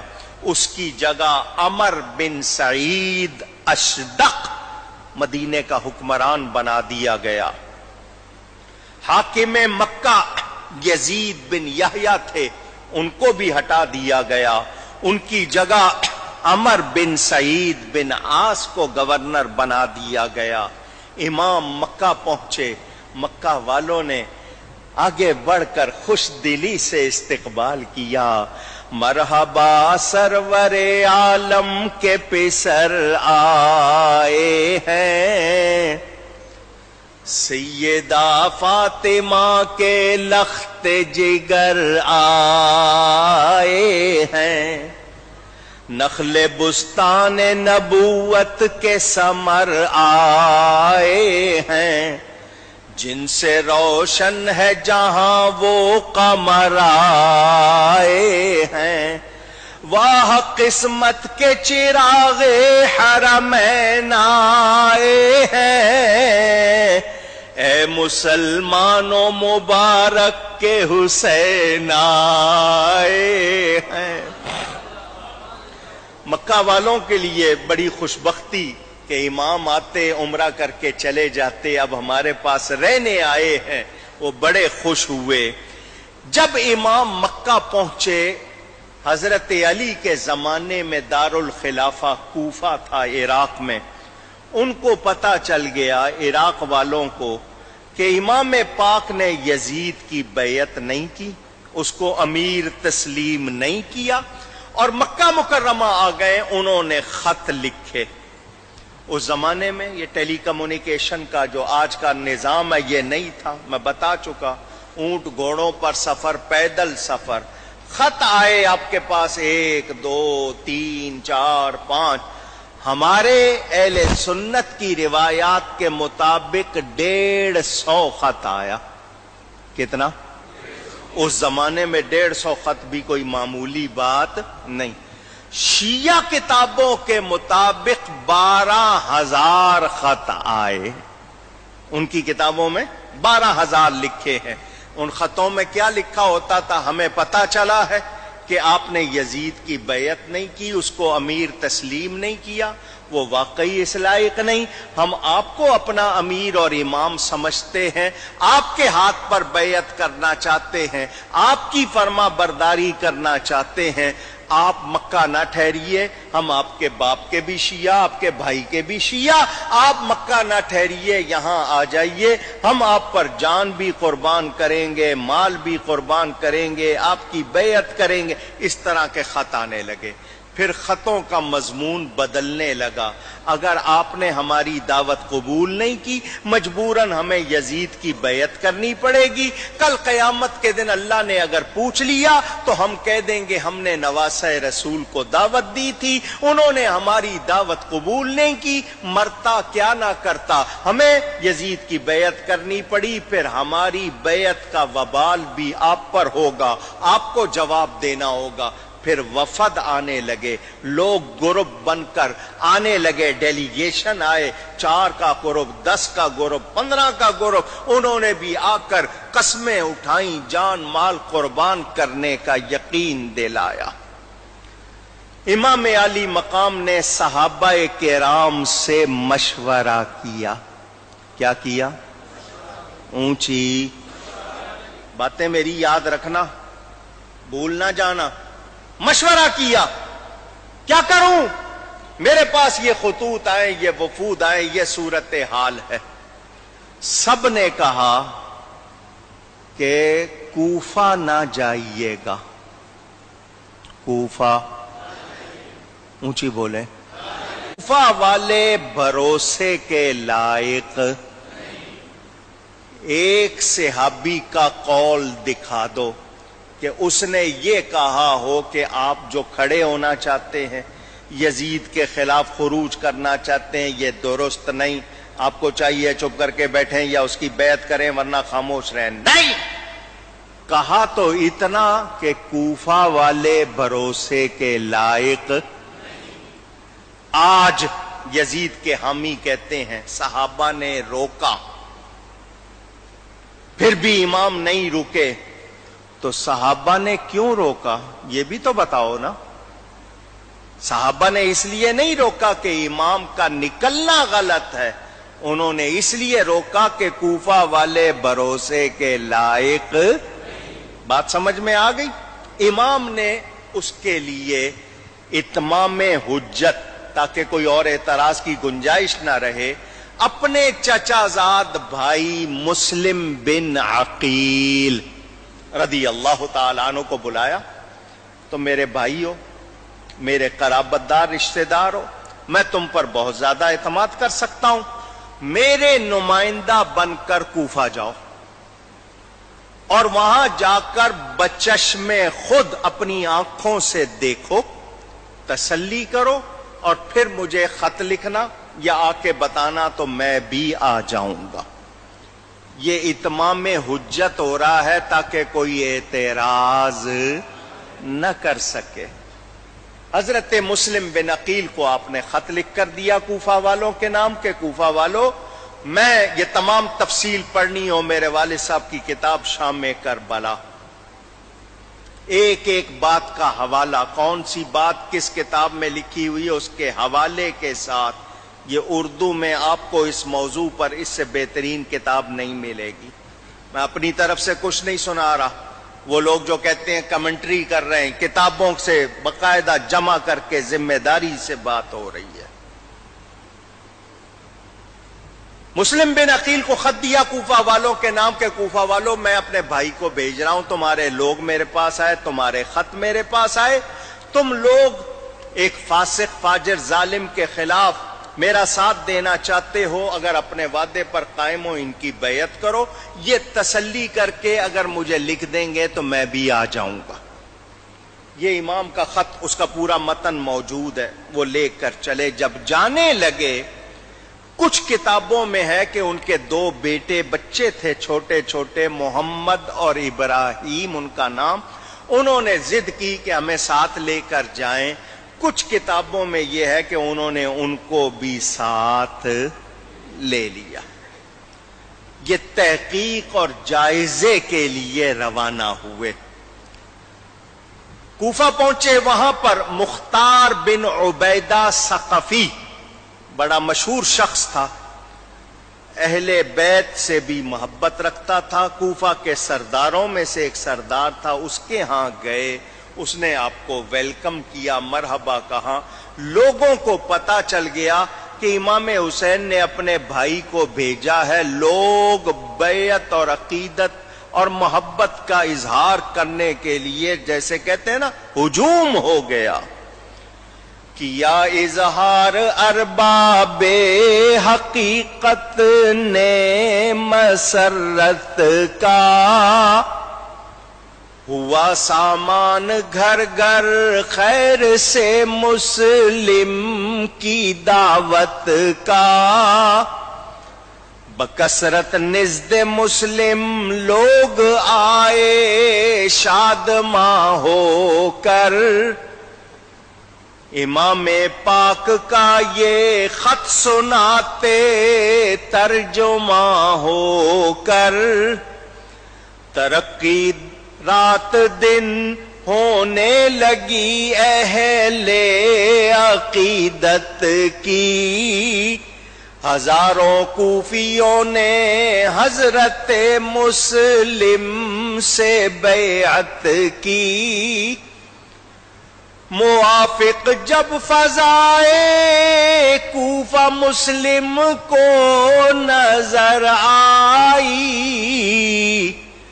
جماعت لڑنے مرنے کے لیے بھی مستعد پائی، لکھے حالات سب مسلم نے فرزند پیمبر کو، بلایا جانب کوفہ حسین و آل حیدر کو، چند دنوں میں 18,000 افراد نے بیعت کر لی۔ بیعت کرتے ہوئے قسمیں اٹھاتے تھے، جان مال قربان کرنے کا یقین دلاتے تھے، یہ کریں گے وہ کریں گے۔ حضرت مسلم نے کہا ابھی مجھے آئے 8-10 دن نہیں ہوئے، 18,000 نے بیعت کر لی ہے اور سلسلہ جاری ہے، جب مجھ سے اتنی محبت سے پیش آ رہے ہیں، امام آئیں گے تو کتنی عقیدت کا مظاہرہ کریں گے۔ انہوں نے خط لکھ دیا، حالات لکھ دیے اور دعوت دے دی۔ ادھر قاصد وہ خط لے کر مکہ روانہ ہوا، ادھر قضاء و قدر کے وہ احکام جو نافذ ہو چکے تھے اپنا رنگ دکھانے لگے۔ عبداللہ بن مسلم، عمارہ بن ولید، یہ 2 افراد کوفہ میں، انہوں نے یزید کو خط لکھا، تو وہاں بیٹھا مزے کر رہا ہے، یہاں تیرے خلاف محاذ بن چکا ہے، حسین کی طرف سے بیعت ہو رہی ہے اور اتنے لوگ وہاں جمع ہیں، اگر تو بے خبر رہا تو یہ تیرے اقتدار کو خس و خاشاک کی طرح بہا کر لے جائیں گے، فوراً کارروائی کر۔ ادھر ابھی مکہ خط نہیں پہنچا، ادھر یزید کے پاس خط پہنچ گیا، وہ طیش میں آیا۔ عبید اللہ بن زیاد، اس کو ابن زیاد کہا جاتا ہے، اس کا پورا نام نہیں لیا جاتا، پورا نام عبید اللہ بن زیاد ابن زیاد۔ اس کو یزید نے بصرہ کا گورنر مقرر کیا تھا، اس کو بلا کر کہا بصرہ کے ساتھ ساتھ میں تجھے کوفہ کا بھی گورنر بناتا ہوں، جا کر تجھے جو کچھ کرنا پڑے کر، اور میرے خلاف جو محاذ بنا ہوا ہے اس کو ختم کر۔ تاریخ کامل عربی میں موجود، اردو میں موجود، اس میں یہ بات موجود، ابن زیاد نے خود کہا مجھے یزید نے اشارہ کیا تھا حسین کو قتل کرنا پڑے تو کر دینا۔ جو یزید کے حامی ہیں ان کو سنا رہا ہوں یہ بات۔ کوفہ میں اس وقت جو گورنر تھے وہ حضرت نعمان بن بشیر تھے، ان کو معزول کر دیا گیا۔ ابھی ان تک اطلاع نہیں پہنچی، لیکن ابن زیاد کو تقرر نامہ اپوائنٹمنٹ لیٹر مل گیا، اس کو اختیارات عام ٹوٹل جتنے کہتے ہیں نا تمام اختیار دے دیے۔ اس کے ساتھ 500 افراد تھے، بصرہ جانے کی بجائے یہ روانہ ہوا کوفے کے لیے، اس کے کچھ ساتھی چھوٹ گئے، پھر یہ بصرہ پہنچا، بصرہ سے آگے جب نکلنے لگا باقی بھی رہ گئے۔ اس نے چال چلی دھوکہ دینے کے لیے، 20 آدمی ساتھ لیے اور بجائے عراقی لباس کے اس نے حجازی لباس پہن لیا۔ وہ راستہ جو بصرہ سے کوفہ آتا تھا اس کو بدل کر وہ راستہ جو مکہ سے کوفہ آتا تھا وہ اختیار کیا۔ ادھر لوگوں کو پتا تھا کہ حضرت مسلم خط لکھ چکے ہیں، امام خط ملتے ہی آ جائیں گے، وہ روزانہ راستوں پر جا کر انتظار کرتے تھے، شوق محبت کا اظہار۔ ایک رات انہوں نے دیکھا کہ کچھ سوار آ رہے ہیں، اونٹوں پر ہیں، حجازی لباس ہے، انہوں نے امام کے لیے نعرے لگانے شروع کر دیے، مرحبا بک یبن رسول اللہ قدمت خیر مقدم، اے رسول اللہ کے بیٹے مرحبا مرحبا، ویلکم۔ یہ سب ابن زیاد دیکھ رہا تھا، اس کو پتا چلا کہ جو باتیں پہنچی ہیں وہ غلط نہیں، واقعی یہاں پر لوگوں کا یہ حال ہے۔ یہ لوگوں کے پاس رکا نہیں، ان سے سلام دعا نہیں لی، تیزی سے چلتا رہا، لوگ عقیدت میں اس کے پیچھے پیچھے چلنے لگے۔ لوگوں کا خیال تھا کہ یہ اگر فرزند رسول ہیں تو جائیں گے وہاں جہاں حضرت مسلم ٹھہرے ہوئے ہیں، لیکن لوگوں نے دیکھا کہ یہ سیدھا گورنر ہاؤس کی طرف جا رہے، انہوں نے سمجھا شاید فوراً قبضہ کرنا چاہتے ہیں، وہ پھر بھی پیچھے آئے۔ رات کے وقت گورنر ہاؤس کا دروازہ جب اس نے کھٹکھٹایا ابن زیاد نے، اندر سے حضرت نعمان بن بشیر نے کہا اے فرزند رسول یہاں نہ آئیے، میں اس وقت آپ کی پذیرائی نہیں کر سکوں گا، کہیں اور تشریف لے جائیے۔ اس نے ابن زیاد نے کہا دروازہ کھولو، میں حسین نہیں میں ابن زیاد ہوں، گورنر بنا کے بھیجا گیا ہوں، تم معزول کر دیے گئے ہو، دروازہ کھولو۔ لوگوں نے جب اس کا نام سنا تو حیران، ارے ہم تو یہ سمجھے تھے نواسہ رسول آ گئے، یہ تو ابن مرجانہ، اس کا باپ بھی آل رسول کا دشمن، یہ بھی آل رسول کا دشمن، یہ یہاں کیسے؟ لوگ تتر بتر ہونے لگے ہیں، یہ کیا ہو گیا؟ یہ داخل ہوتے ہی اس نے پہلا کام یہ کیا کہ جو وڈیرے تھے کوفہ کے بڑے بڑے رؤساء رئیس لوگ، ان کو گرفتار کر لیا۔ 30 بڑے بڑے سردار گرفتار کر لیے۔ آپ کو پتا ہے یہ جو مال والے لوگ ہوتے ہیں، مالدار، یہ ویسے بزدل ہوتے ہیں۔ ابن زیاد نے ان کو فوراً بلایا، تم لوگ نواسہ رسول کا ساتھ دے رہے ہو، ان کی طرف سے بیعت ہو رہی ہے، یزید کے پاس ساری رپورٹیں پہنچ چکی ہیں، فوج آ رہی ہے، سنو میں نے تمہیں گرفتار کر لیا ہے، میں تمہیں قتل کروں گا، تمہاری عورتوں کو لونڈیاں بناؤں گا، تمہارے بچوں کو غلام بناؤں گا، تمہارا مال میرا مال ہوگا، جو چاہوں گا سلوک کروں گا، تمہارے لوگوں کو قتل کروں گا، فوج آ رہی ہے، سوچ لو کیا کرنا ہے۔ انہوں نے کہا جی کیا کرنا ہے، جو آپ کہیں گے وہ کریں گے، کیونکہ یہ مالدار لوگ تو وقت کے ساتھ اپنا زاویہ بدلتے ہیں۔ اس نے ان کو چھوڑا نہیں، قابو رکھا تاکہ ان سے کام لے سکے۔ ادھر شہر میں یہ خبر پہنچ چکی تھی، اس کے پاس ٹوٹل 20 سپاہی تھے، 30 وہ امراء تھے۔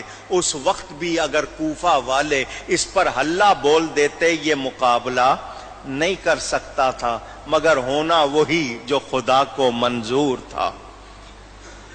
حضرت مسلم بن عقیل نے جب اس کی خبر سنی تو آپ اس کے ہاں سے اٹھے اور ہانی بن عروہ، یہ اہل بیت کا ایک عقیدت مند تھا، اس کے دروازے پر آ گئے۔ اس نے کہا آپ نہ آتے تو اچھا تھا، مگر عرب کی روایات کے خلاف کہ مہمان کو دروازے سے واپس کیا جائے، آپ معزز مہمان ہیں، میں پسند تو نہیں کرتا تھا اس وقت آپ کا آنا، مگر آپ آئے ہیں، آئیے۔ مختار بن عبیدہ کے ہاں سے آپ ادھر آ گئے۔ یہاں اشارے میں بات کر رہا ہوں، تفصیل بعد میں آئے گی۔ مختار بن عبیدہ ثقفی نام یاد رہے گا؟ کیا نام تھا؟ یہ اپنے آپ کو اہل بیت کا بہت عقیدت مند اور غلام کہتا تھا۔ حضرت مسلم سب سے پہلے اس کے ہاں آئے تھے، بعد میں اس نے امام حسین کے قاتلوں سے بدلہ بھی لیا، ان میں سے بہت سو کو اس نے مارا، لیکن ساتھ ہی اس نے نبوت کا دعویٰ کر دیا تھا۔ ایسا بگڑا، اتنا اکڑ میں آ گیا کہ اس نے کیا کہہ رہا ہوں، نبوت کا دعویٰ کر دیا تھا۔ اس شخص نے ساری اپنی محنت برباد بھی کر لی، دنیا بھی گئی، آخرت بھی گئی اس سے۔ اس کی قبر بنی ہوئی ہے کوفہ میں امام مسلم کے پڑوس میں، اور کئی لوگ انجانے میں چلے جاتے ہیں، اور آج بھی کچھ لوگ اس کا نام بڑے وہ لیتے ہیں کہ اس نے قاتلین حسین سے بدلہ لیا. میں نے آپ کو بتا دیا اس نے نبوت کا دعویٰ کر دیا تھا، وہ مسلمان نہیں رہا، مرتد ہو گیا. یہ بات آپ کو یاد رکھنی ہے. حضرت مسلم ہانی کے ہاں قیام پذیر ہو گئے. شریک بن آور یہ بصرے کا ایک سردار تھا، وہاں کا رئیس آدمی تھا. یہ ابن زیاد کے ہمراہ آیا تھا. یہ بھی ہانی بن عروہ کے ہاں ٹھہرا ہوا تھا اور اس کو حقیقت حال معلوم نہیں تھی. اس کی جب ملاقات ہوئی حضرت مسلم سے، اس نے ساری باتیں سنی تو کہنے لگا مجھے تو یہ سب کچھ نہیں پتا تھا، اب آپ کے ساتھ دوں گا میں، اور جیسا آپ کہیں گے یہاں پر بھی اور بصرہ میں بھی میں آپ کا پورا ساتھ دوں گا. یہ پڑ گیا بیمار. شریک چونکہ ابن زیاد کا ساتھی تھا، دوست تھا، اس کے ساتھ آیا تھا. تو ابن زیاد نے کہا میں اپنے دوست کو دیکھنے آنا چاہتا ہوں. ہانی کے گھر میں ابن زیاد اپنے دوست شریک بن آور کو دیکھنے آیا.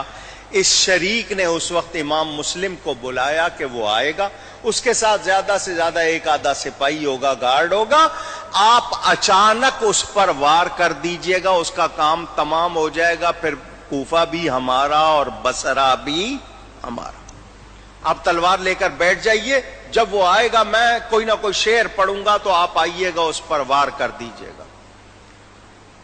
ابن زیاد آیا، ہانی سے بھی ملاقات اور شریک سے بھی ملاقات، باتیں کر کے اتنے میں شریک بھی حیران کہ ابھی تک حضرت مسلم آئے کیوں نہیں، ٹائم گزرتا جا رہا ہے. انہوں نے آوازیں بھی لگائیں طرح طرح سے، پھر انہوں نے شعر بھی پڑھا کہ دیکھو سب کچھ موجود ہے، مراد موجود ہے، مطلوب موجود ہے، تو دیر کائے کی.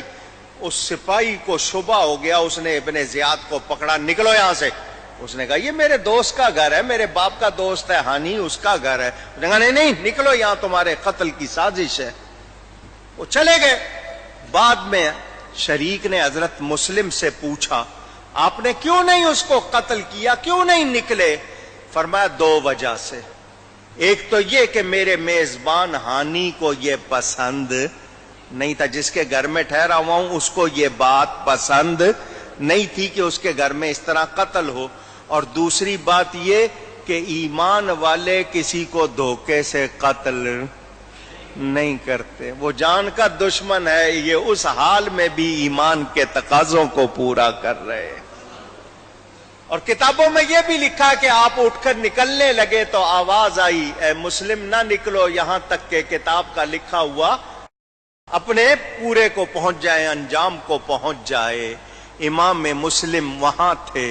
اب ابن زیاد کو تلاش تھی، پتہ چلے کہ مسلم ہیں کہاں، کیا ہو رہا ہے.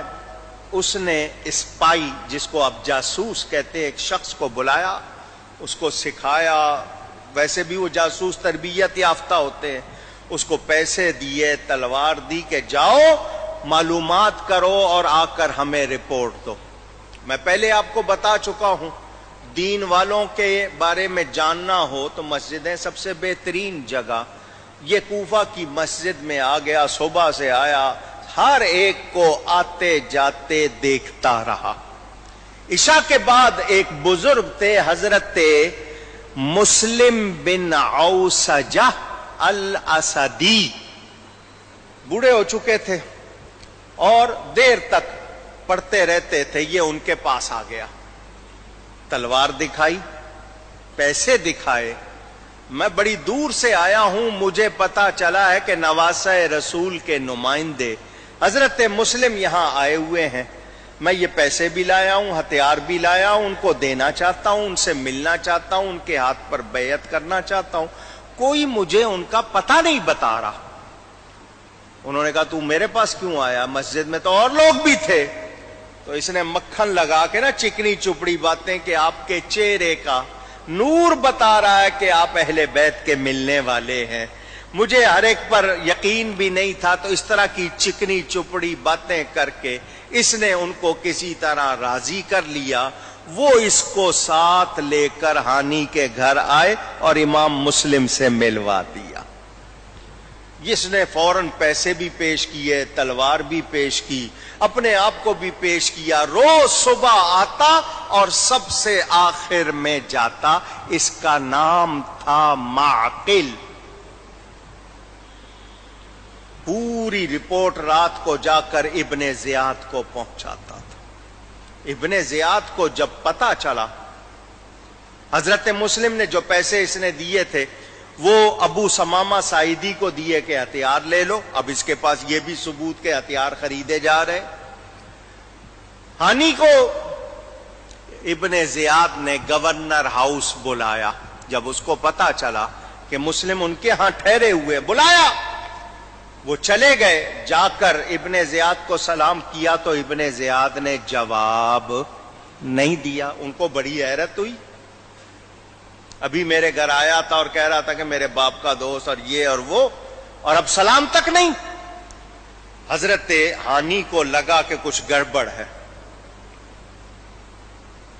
ہانی سے جب ابن زیاد نے بات کی کہ تم نے غداروں کو، باغیوں کو، دشمنوں کو اپنے گھر ٹھہرایا ہوا ہے، معاذ اللہ، حضرت ہانی نے کہا میں نے کس کو ٹھہرانا ہے؟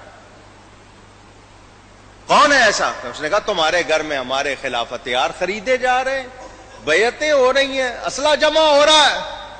ہانی نے کہا یہ کون کہہ رہا ہے؟ کیسے؟ اس نے اسی معقل جاسوس کو بلایا۔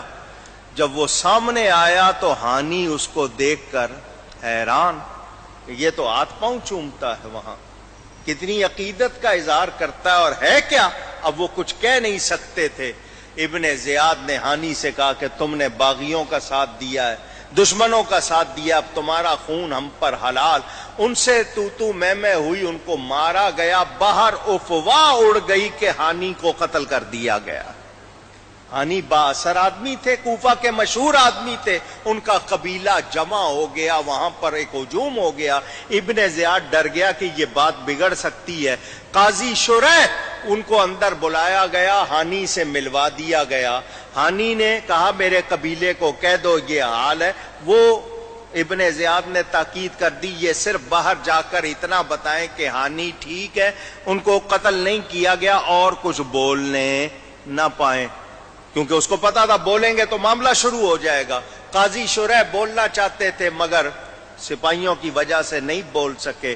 لوگوں نے کہا اگر وہ زندہ ہیں تو پھر ہمیں کوئی فکر کی بات نہیں۔ وہ ہجوم چھٹ گیا، یعنی ابن زیاد کے لیے پھر راہ ہموار ہو گئی۔ ہانی کی گرفتاری کے بعد امام مسلم بن عقیل جھنڈا لیتے ہیں، باہر نکالتے ہیں اور لوگوں کو بلاتے ہیں۔ آپ نے ان سب کو کہا جنہوں نے بیعت کی تھی آؤ، آپ کے جھنڈے تلے 40,000 افراد جمع ہو گئے۔ کتنے؟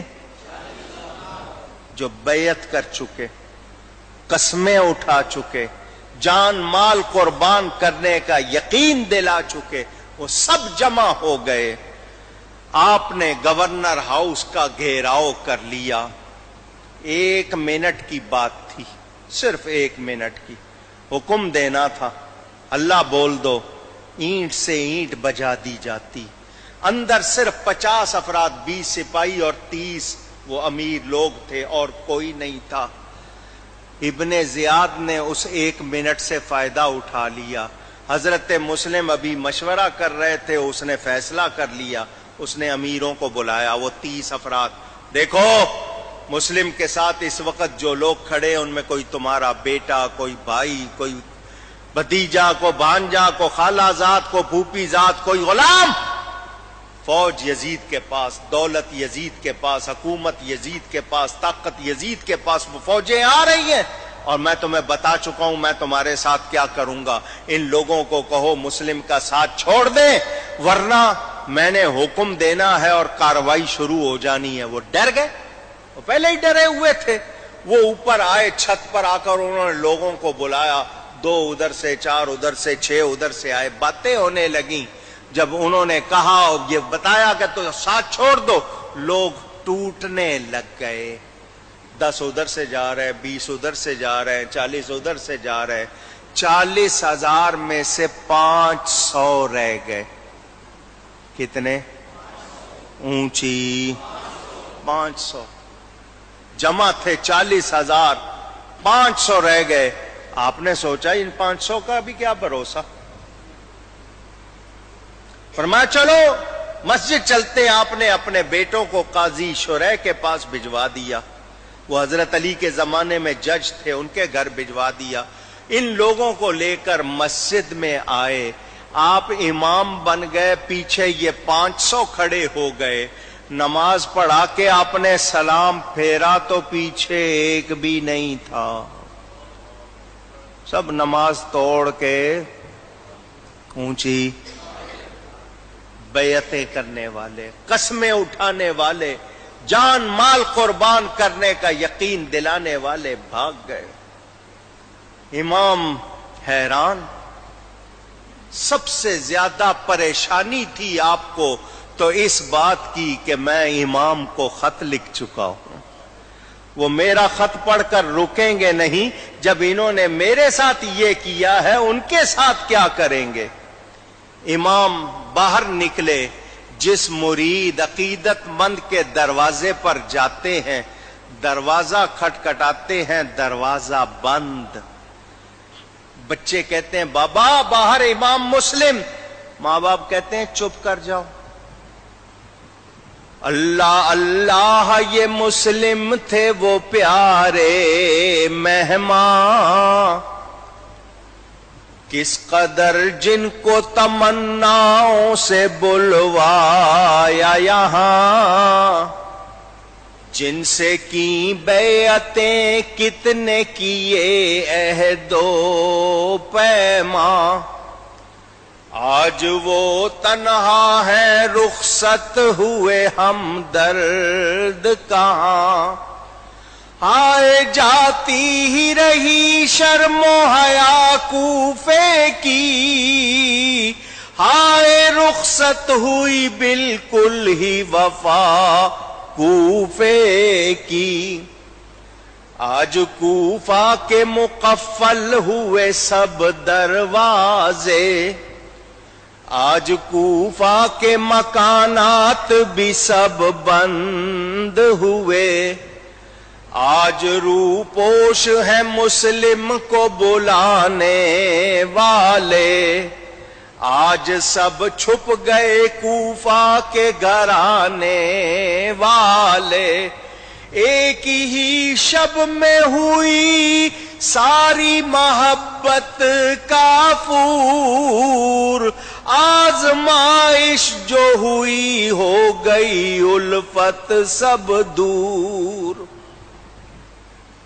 حضرت مسلم کوفہ کی گلیوں میں تنہا چل رہے ہیں، اندھیرا ہو چکا، کوئی آپ کے لیے دروازہ کھولنے کو تیار نہیں. ایک عورت جس کا نام تھا طوعہ اپنے گھر کے دروازے پر بیٹھی اپنے بیٹے کا انتظار کر رہی تھی. اس کا بیٹا آوارہ تھا، دیر سے آتا، اوباشوں میں بیٹھتا تھا، وہ انتظار میں تھی. آپ اس کے قریب گئے اور کہا بہن مجھے ایک پیالہ پانی پلا دو، مسافر ہوں میں. وہ گھر میں گئی، پیالہ پانی کا لائی، آپ کو دیا. آپ نے بیٹھ کر پانی پیا. پانی پی کر آپ وہاں سے اٹھے نہیں. اس عورت نے کہا تم نے پانی مانگا تھا، میں نے پانی پلا دیا، اب تمہارا یہاں بیٹھے رہنا مناسب نہیں، رات کا وقت ہے، تم جاؤ اپنی منزل پہ جاؤ. فرمایا بہن میری کوئی منزل نہیں، کوئی گھر ایسا نہیں جہاں میں رات گزار سکوں، کہیں میرے لیے کوئی پناہ نہیں ہے. اس نے کہا آپ کون ہیں؟ فرمایا میں مسلم بن عقیل ہوں. اس کی آنکھیں کھلی کی کھلی رہ گئیں.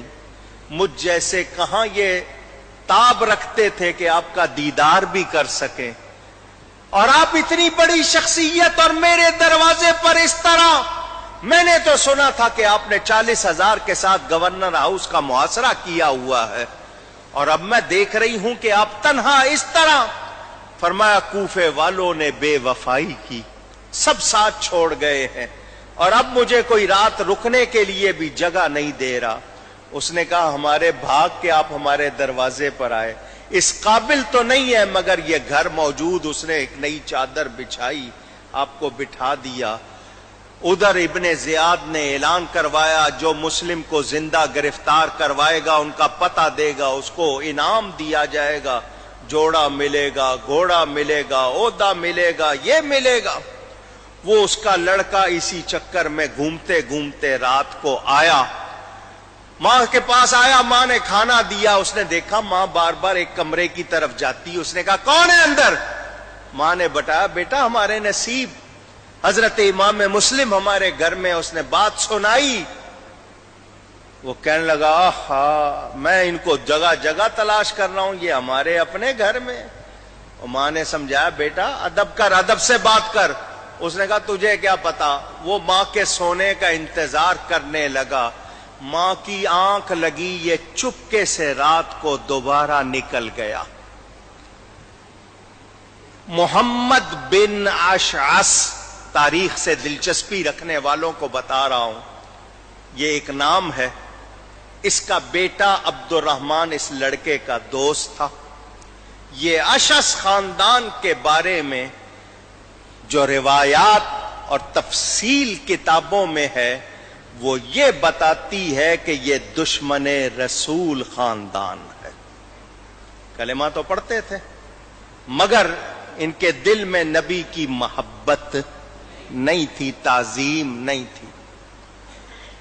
یہ اس کے پاس گیا، اس سے لے کر اس نے کہا کہ جی میرے ساتھ مدد کرو، میں اکیلا کچھ نہیں کر سکتا، میری ماں رکاوٹ بن جائے گی، تم سپاہی بلواؤ، مسلم میرے گھر میں ان کو گرفتار کرو اور مجھے انعام دلواؤ۔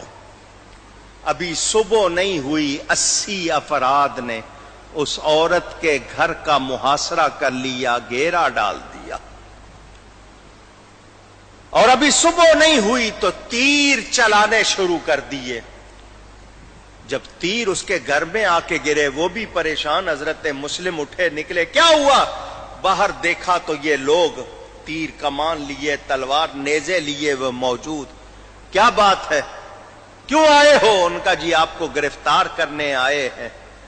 جرم کیا ہے؟ اس نے کہا جی یہ آپ کو وہاں جا کے پتہ لگ جائے گا، آئیے ورنہ ہمارا مقابلہ کیجئے۔ انہوں نے تیروں پہ تیر چلانے شروع کر دیے۔ حضرت مسلم نے کہا اگر یہی بات ہے تو پھر آؤ سامنے۔ آپ نے تلوار نکالی، کوئی سامنے نہیں آ رہا تھا۔ سرے میدان عجب جوش جہاد مرد میدان تھا، جلال ہاشمی زور ید اللہ ہی نمایاں تھا، بڑا خنجر بکف جب یہ برادر زاد آئے حیدر، مقابل چند سات بھی نہ ٹھہری فوج غارت گر، گرے کٹ کٹ کے سر بزدل ہوئے مفرور آگے سے، لپک کر بکر بن حمران نے یک بار پیچھے سے، کیا تلوار کا ایک وار اس شدت سے چہرے پر، کٹا جبڑا گرے دو دانت فوراً ٹوٹ کر باہر، سنانو تیغ سے ٹکڑے اڑائے نامرادوں کے، دکھایا جوش حق چھکے چھڑائے بدنہادوں کے۔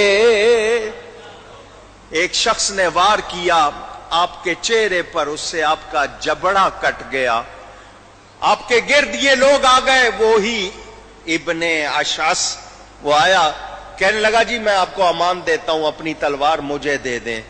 فرمایا یہ میرے ساتھ دھوکہ کیا جا رہا ہے۔ ابن اشعث کو اس نے بھیجا، جب پتا چلا کہ 80 بھی مقابلہ نہیں کر پا رہے تو یہ آیا کہنے لگا جی آپ کو امان ہے، گفتگو کے لیے بلایا تھا، یہ جنگ کیوں شروع ہو گئی پتہ نہیں، ان لڑکوں نے کیا کر دیا، سارے بے وقوف ہیں، آپ اپنی تلوار مجھے دیجئے، آپ کو امان۔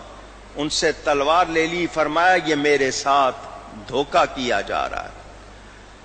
آپ کو لے کر گورنر ہاؤس کی طرف جانے لگے، آپ کے منہ میں خون تھا، آپ نے اس کو تھوکا۔ دروازے کے باہر مٹکا سراہی کسی نے رکھی ہوئی تھی، فرمایا مجھے پانی پلا دو۔ مسلم بن عمر الباہلی نام ہے اس بندے کا، اس نے گستاخی کی، کہا مسلم اب تمہاری قسمت میں یہ ٹھنڈا پانی نہیں، جہنم کا کھولتا ہوا پانی۔ فرمایا تو اس کا زیادہ مستحق ہے، ہم تو خاندان رسالت کے فرد ہیں۔ عمارہ بن عقبہ کو ترس آیا، اس نے اپنے گھر سے پانی منگوایا، پیالہ بھر کر آپ کو دیا، آپ منہ کے قریب لائے تو خون اس میں گر گیا۔ اس نے پیالہ لے کر دوبارہ صاف کر کے پھر دیا آپ کو، دوبارہ لائے تو پھر خون گرا۔ اس نے تیسری مرتبہ دیا، جو دانت آپ کا ٹوٹا ہوا تھا، اٹکا ہوا تھا، وہ گر گیا، سارا پیالہ خون بن گیا۔ فرمایا لگتا ہے اب دنیا کا پانی ہمارے نصیب میں نہیں، اب انشاءاللہ جنت میں کوثر کے جام پیئیں گے۔ آپ کو دارالعمارت میں لے جایا گیا، ابن زیاد کے سامنے پیش کیا گیا۔ آپ نے اس کو سلام نہیں کیا۔ اس نے کہا سلام کیوں نہیں کیا؟ فرمایا جو جان کا دشمن ہو اس کو کیا سلام کرنا؟ اس نے کہا ہاں میں واقعی تمہاری جان کا دشمن ہوں، تم نے جو کچھ کیا۔ اس نے امام حسین کے خلاف بات کی، حضرت علی کے خلاف بات کی۔ امام مسلم برداشت نہ کر سکے، فرمایا تو برا ہے، تیرا باپ برا تھا، تم غلط لوگ ہو۔ وہ آگے سے دوسروں نے وار کرنا چاہا تو آپ نے بھی ایک کی تلوار پر ہاتھ ڈالا۔ اس نے کہا اب تو تم نے اپنا خون بھی ہم پر حلال کر لیا ہے۔ اس نے حکم دیا ان کو قتل کر دیا جائے۔ وہی لوگ قریب موجود ہیں جنہوں نے بیعتیں کی ہیں، جنہوں نے قسمیں اٹھائی ہیں، جان مال قربان کرنے کا یقین دلایا، وہی موجود ہیں۔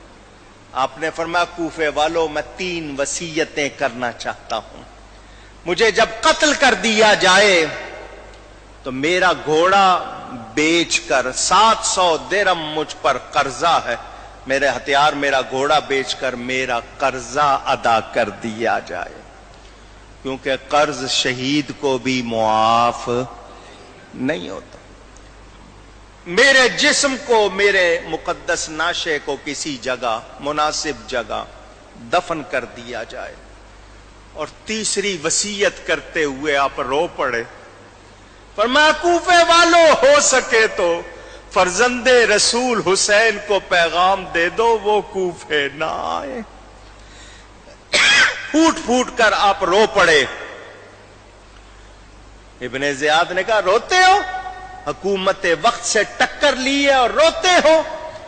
کہا مسلم نے میں روتا نہیں، رونا تو اس کا ہے، حسین ابن علی کو میں نے خط لکھ کر بلایا ہے، چلا دنیا سے میں کعبے سے وہ اب چلنے والے ہیں، یہ رونا ہے کہ احکام قضا کب ٹلنے والے ہیں، مجھے آتا ہے رونا اس قیامت خیز منظر پر، مصیبت آئے گی میری بدولت آل اطہر پر۔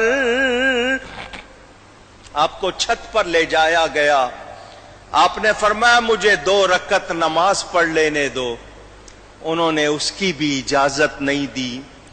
آپ نے مدینے کی طرف، مکہ کی طرف منہ کیا اور ہوا کو ایک پیغام دیا۔ ابن زیاد نے اعلان کر دیا خبردار کوئی بھی ان کی وصیت کے بارے میں پورا کرنے کی نہ سوچے، ان کا گھوڑا ہتھیار ہم اپنے سپاہیوں کو دیں گے، ان کی لاش کے ساتھ جو چاہیں گے سلوک کریں گے، اور خبردار کسی نے حسین کو روکا، انہی کو تو ہم نے بلانا ہے معاذ اللہ۔ پھر اس نے بکواس شروع کر دی۔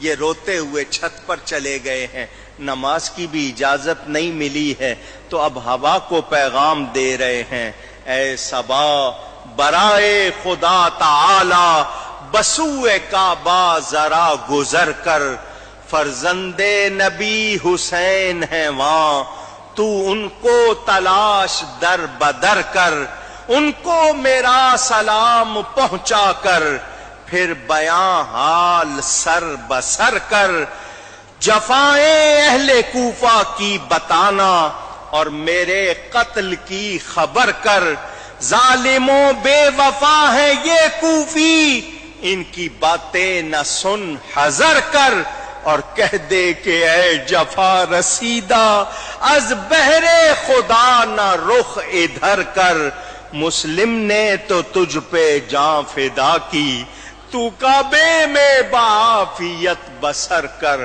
آپ نے کلمہ طیبہ درود شریف پڑھنا شروع کیا، ظالموں نے وار کر کے آپ کی گردن کو سر سے جدا کر دیا۔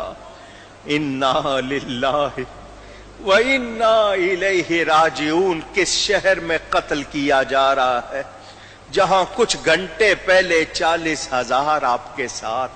کون 40,000 جو اپنے آپ کو شیعان علی کہتے ہیں، قسمیں اٹھا کے بیعت کرتے ہیں، وعدے کرتے ہیں، جان مال قربان کرنے کا یقین دلاتے ہیں، اب وہی لوگ دنیا کے لالچ میں آ کر آپ کا ساتھ چھوڑ چکے ہیں، آپ کے مقابلے پر آ رہے ہیں۔ امام مسلم کی شہادت کی خبر پورے کوفہ میں پھیل گئی۔ قاضی شریح جن کے پاس آپ کے بیٹے تھے محمد و ابراہیم، انہوں نے فوراً دیکھا کہ امام مسلم کے بعد ان کے بچوں کی جان خطرے میں ہے، ان کو کسی طرح یہاں سے نکالوں۔ دونوں بچوں کو بلایا، پیشانی چومی، گلے سے لگایا، شفقت سے ہاتھ پھیرا۔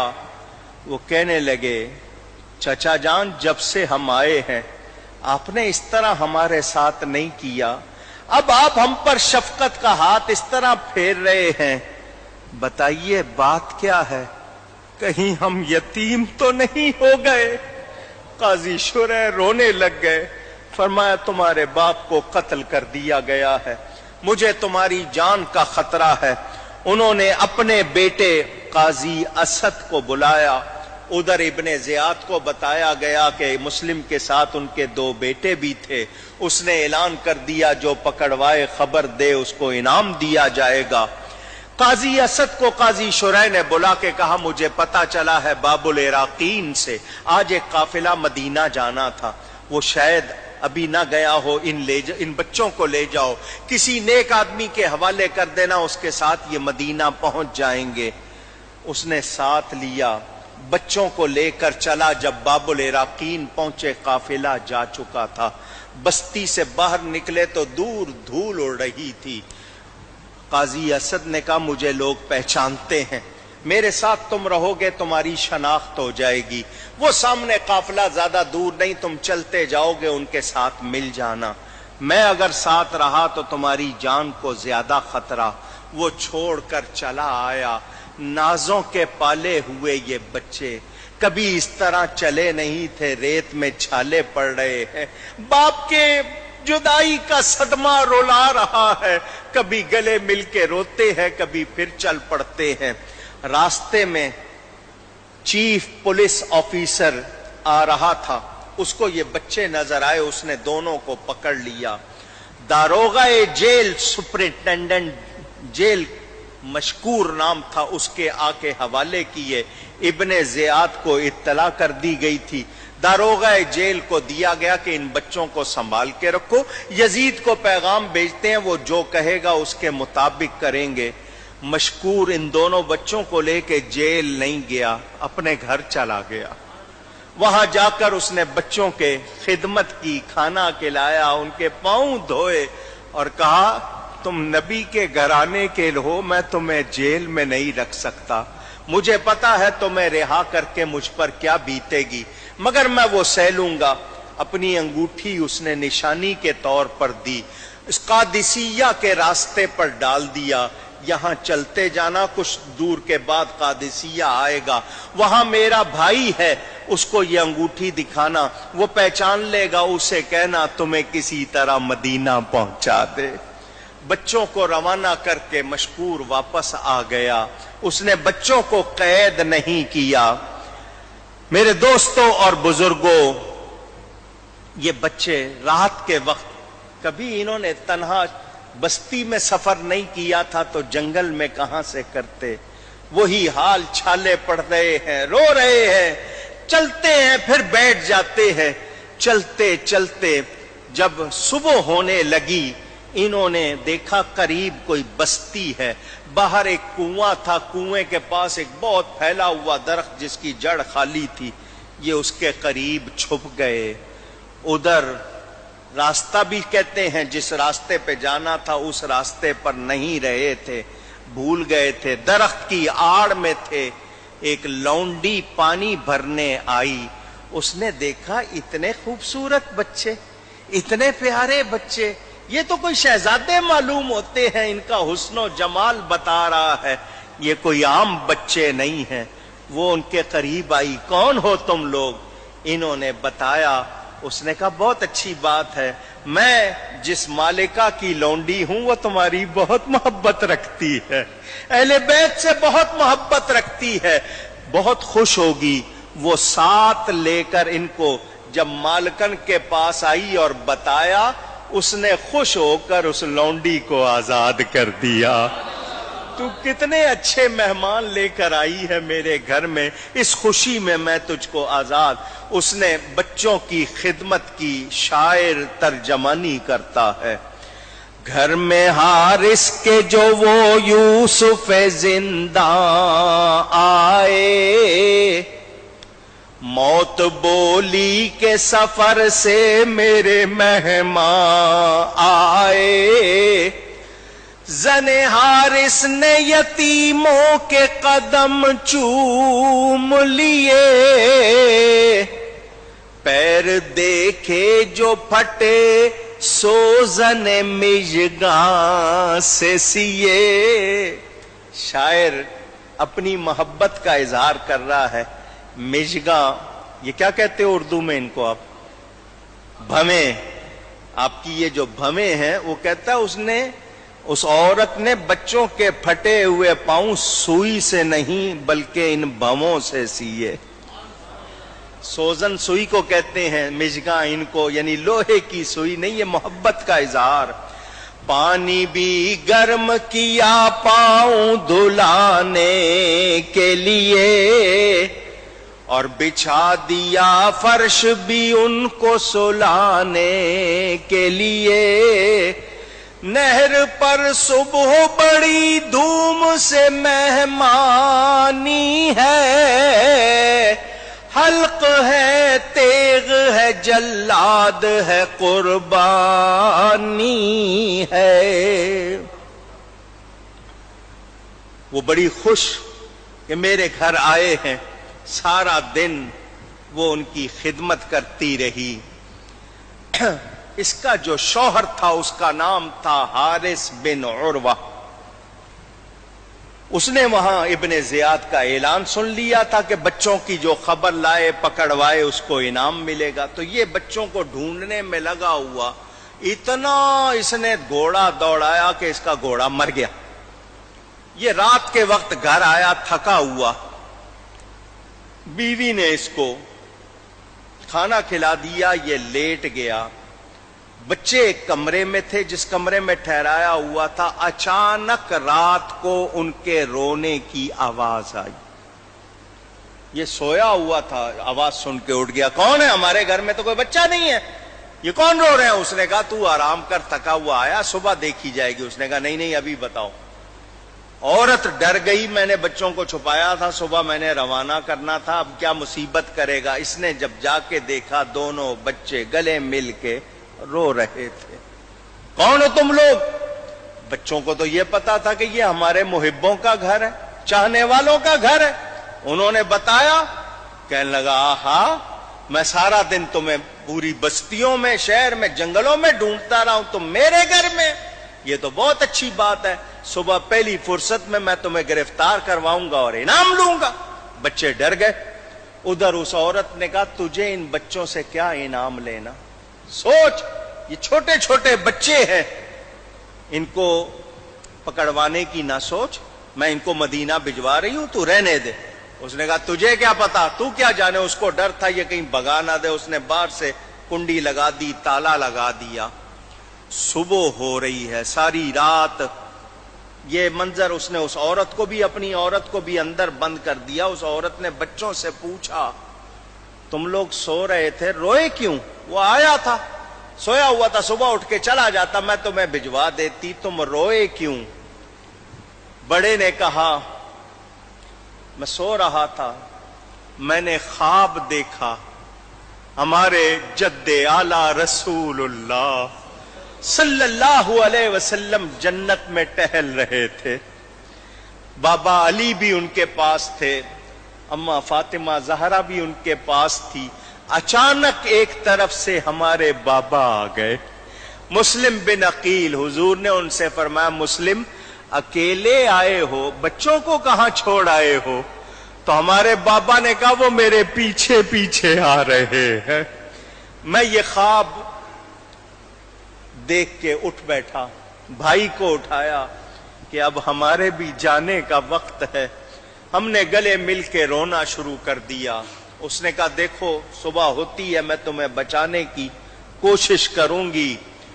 جس وقت نمودار ہوئے صبح کے آثار، دریا پہ چلا لے کے یتیموں کو جفاکار، چلاتی چلی پیچھے ضعیفہ جگر افگار، بن باپ کے بچے ہیں یہ ظالم نہ انہیں مار، کیوں فاطمہ زہرا کو رلاتا ہے کفن میں، دو پھول تو رہنے دے محمد کے چمن میں صلی اللہ علیہ وسلم۔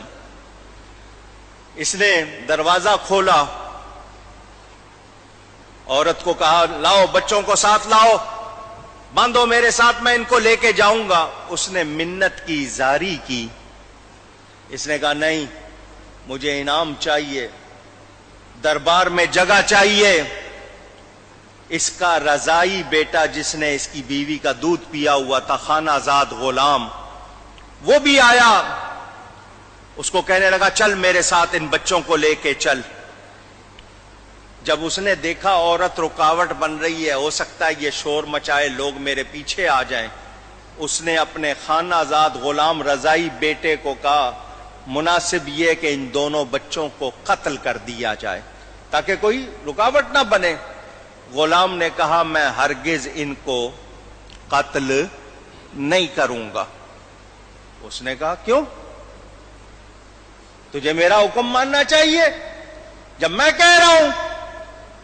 اس نے کہا نہیں، میں ٹھیک ہے تمہارا خانہ زاد غلام ہوں، رضائی بیٹا ہوں، مگر اس لیے نہیں کہ میں آل رسول کو قتل کروں، میں یہ کام نہیں کروں گا۔ حارث نے غصے میں آ کر اس پر وار کیا، وہ زخمی ہو کر گرا۔ عورت نے اپنے حقیقی بیٹوں کو، اپنے سگے بیٹوں کو بلایا۔ اس نے کہا دیکھ، اس نے انکار کیا تھا، میں نے اس کو اس طرح وار کیا۔ اس نے کہا باپ تجھے کیا ہو گیا؟ یہ میرا دودھ شریک بھائی، تو نے اس پر وار کر دیا، تو کیا چاہتا ہے؟ اس نے کہا ان بچوں کو میرے ساتھ مل کر قتل کرو یا میرے ساتھ مل کر چلو۔ اس نے کہا ایسا نہیں کروں گا۔ بیٹا آگے رکاوٹ بنا، اس نے اپنے بیٹے پر بھی وار کر دیا۔ ایسا اس کے اوپر شیطان سوار۔ عورت آگے درمیان میں آئی، تو نے پہلے میرے اس غلام پر جس نے میرا دودھ بھی پیا ہوا ہے، اس پر تو نے وار کیا، اب تو نے اپنے سگے بیٹے پر وار کر دیا ہے، تو چاہتا کیا ہے؟ لڑکے نے بچوں کو قتل کرنے سے انکار کر دیا تو خود یہ آگے بڑھا۔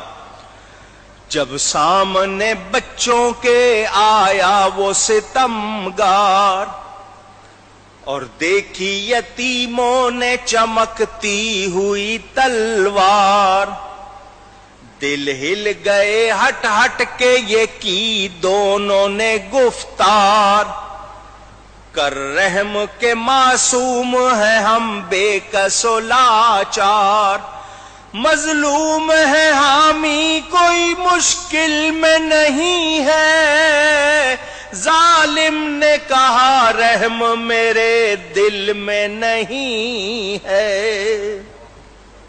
بیوی پھر آگے بڑھی، ظالم نے بیوی پر بھی وار کر دیا، ماں کو تڑپتے ہوئے دیکھا تو بیٹا جو زخمی تھا آگے بڑھا، اس نے کہا باپ ہوش میں آ۔ ظالم نے اپنے بیٹے پر بھی وار کر دیا، اس کا غلام، اس کا اپنا بیٹا، اس کی بیوی خاک و خون میں تڑپ رہے ہیں۔ یہ ظالم بچوں کی طرف آیا، بچوں نے کہا سنو تمہیں پیسے چاہیے نا، ہمارے سر منڈا دو، ہماری شکلیں بدل دو، بازار میں بیچ دو، تمہیں بہت پیسے مل جائیں گے، ہمیں قتل نہ کرو۔ کی بڑے بھائی نے قاتل کی یہ منت اس آن، تجھ سے ایک عرض میں کرتا ہوں اگر تو لے مان، سر میرا پہلے اگر کاٹے تو بڑا ہو احسان، چھوٹے بھائی پہ میں قربان میرا سر قربان، شوق سے اور ہر ایک صدمہ و ایذا دکھلا، پر نہ بھائی کا مجھے ننھا سا لاشا دکھلا۔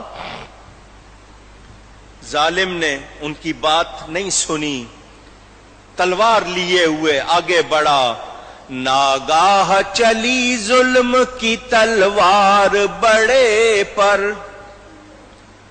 بالائے زمیں کٹ کے ستارہ سا گرا سر، دریا میں ستمگار نے پھینکا تنے اطہر، چلا کے یہ چھوٹے نے کہا ہائے برادر، دیکھا جو بڑے بھائی کا سر دستے عدو میں، وہ گر کے تڑپنے لگا بھائی کے لہو میں،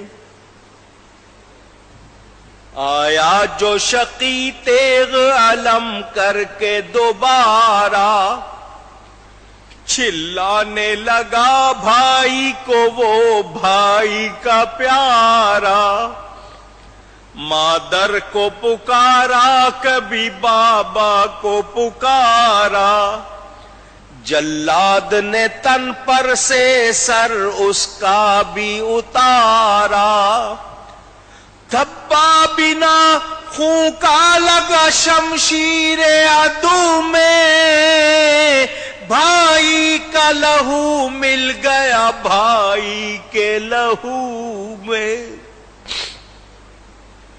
ظالم نے دونوں کے سر جدا کر دیے، لاشیں نہر میں پھینک دیے، دیکھنے والے کہتے ہیں وہ دونوں لاشیں گلے مل گئے اور پانی میں بہنے لگے۔ اس ظالم نے دونوں کے سر ٹوکرے میں ڈالے، بیوی کو بھی قتل کر چکا، بیٹے کو بھی، رضائی بیٹے کو بھی قتل کر چکا، یہ ٹوکرے لے کر گھوڑے پر سوار ہو کے جانا چاہتا ہے۔ دونوں لاشوں سے جدا کر دیے سر ہائے ستم، پھینک دیے نہر میں لازم ظالم نے وہ لاشیں اس دم، مل کے بہنے لگے وہ پیکر نوری باہم، لہریں پانی کی لگی چومنے بڑھ بڑھ کے قدم، ڈوب کر نہر میں کوثر کے کنارے پہنچے، آئی مسلم کی صدا پیارے ہمارے پہنچے۔ یہ سر لے کر یہ ابن زیاد کے دربار میں گیا اور جا کر کہنے لگا میرے ٹوکرے کو سونے چاندی سے بھر دیا جائے، مجھے انعام دیا جائے، دیکھو میں تمہارے لیے کیا لایا ہوں۔ ابن زیاد نے کہا کیا ہے؟ کہنے لگا دشمنوں کے سر۔ کون دشمن؟ ان کا مسلم بن عقیل کے بیٹوں کے سر۔ ابن زیاد نے کہا میں نے تو یہ اعلان نہیں کیا تھا، میں نے تو کہا تھا جو ان کی خبر دے یا پکڑوائے اس کو انعام دوں گا، ان کو قتل کرنے کا حکم تو میں نے نہیں دیا تھا۔ میں نے تو یزید کے پاس پیغام بھیجا تھا بچے ہمارے پاس ہیں، کل کو اس نے منگوائے تو میں کیا جواب دوں گا؟ تو نے کس کے حکم سے ان کو قتل کیا؟ اس نے سارا واقعہ سنایا۔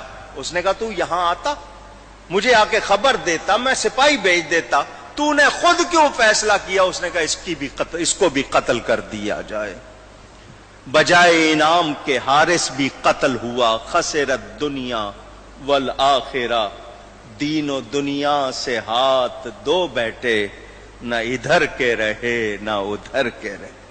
عقبہ بھی گئی، دنیا بھی گئی، نہ ادھر کے رہے نہ ادھر کے رہے۔ ان دونوں بچوں کی شہادت بھی ہو گئی۔ آج بھی نہر فرات کے کنارے ان دونوں کی قبریں بنی ہوئی ہیں۔ جس دن حضرت مسلم بن عقیل کو کوفہ میں شہید کیا گیا، اسی دن نواسہ رسول فرزند رسول سیدنا امام حسین رضی اللہ تعالی عنہ اپنے قافلے کے ساتھ مکہ مکرمہ سے کوفہ کے لیے روانہ ہوئے۔ آپ کے ساتھ آپ کے خاندان کے افراد، کچھ دوست احباب، امام کا مکہ سے نکلنا، کربلا پہنچنا اور شہادت کے دیگر واقعات انشاءاللہ کل شب عاشور میں آپ کو سناؤں گا۔ دن میں انشاءاللہ جمعے میں کچھ اسی حوالے سے ضروری باتیں آپ کو پہنچانی ہیں۔ یزید کے حامی جو آج اٹھنے لگ گئے ہیں ان کو جواب دینا ہے۔ کل رات انشاءاللہ شب عاشور، حالانکہ عرب میں آج شب عاشور ہے، وہاں آج 10ویں شب ہے، ہمارے ہاں چاند کے حساب سے کل ہوگی۔ یہ مجمع ایسا ہوتا کہ جگہ نہ ملتی، مگر ارد گرد ماحول ایسا بنا دیا، رستے بند کر دیے لوگوں کے لیے، سواریوں کی مشکل، اس کے باوجود آپ لوگ آئے۔ میں نے آپ کو سنانے کے لیے نہیں کیا، درد ہے، اپنا ہدیہ ہے جو ان کو پیش کرنا ہے۔ خدا گواہ، کیوں زور لگاؤں میں اتنا؟ کیوں میں خواہ اتنے ہی اپنے لیے کروں کہ جی زبردستی نہیں؟ تو شوق ہے، محبت، ہدیہ پیش کرنا ہے۔ آپ لوگ آئے، سنا، کل رات محبت سے آئیے گا۔ اگر کچھ دوست دور سے آئے ہوں اور ان کو رات کو سواری نہ ملنے کا خیال ہو، آپ یہاں رات گزار لیجئے گا، فجر میں چلے جائیے گا۔ خواتین کے لیے میں نے منع کیا تھا جو دوسرے علاقوں سے آتی ہیں، دور سے، وہ جمعہ میں نہ آئیں کیونکہ جلوس کی وجہ سے راستے ان کے بند ہوں گے، دشواری ہوگی۔ ہاں کل رات اپنے احباب کے ساتھ آئیے گا، یہاں ذکر کریں گے، سنائیں گے۔ گفتگو میں مجھ سے غلطی ہوئی ہو اللہ کی بارگاہ میں توبہ کرتا ہوں۔ وآخر دعوانا ان الحمد للہ رب العالمین۔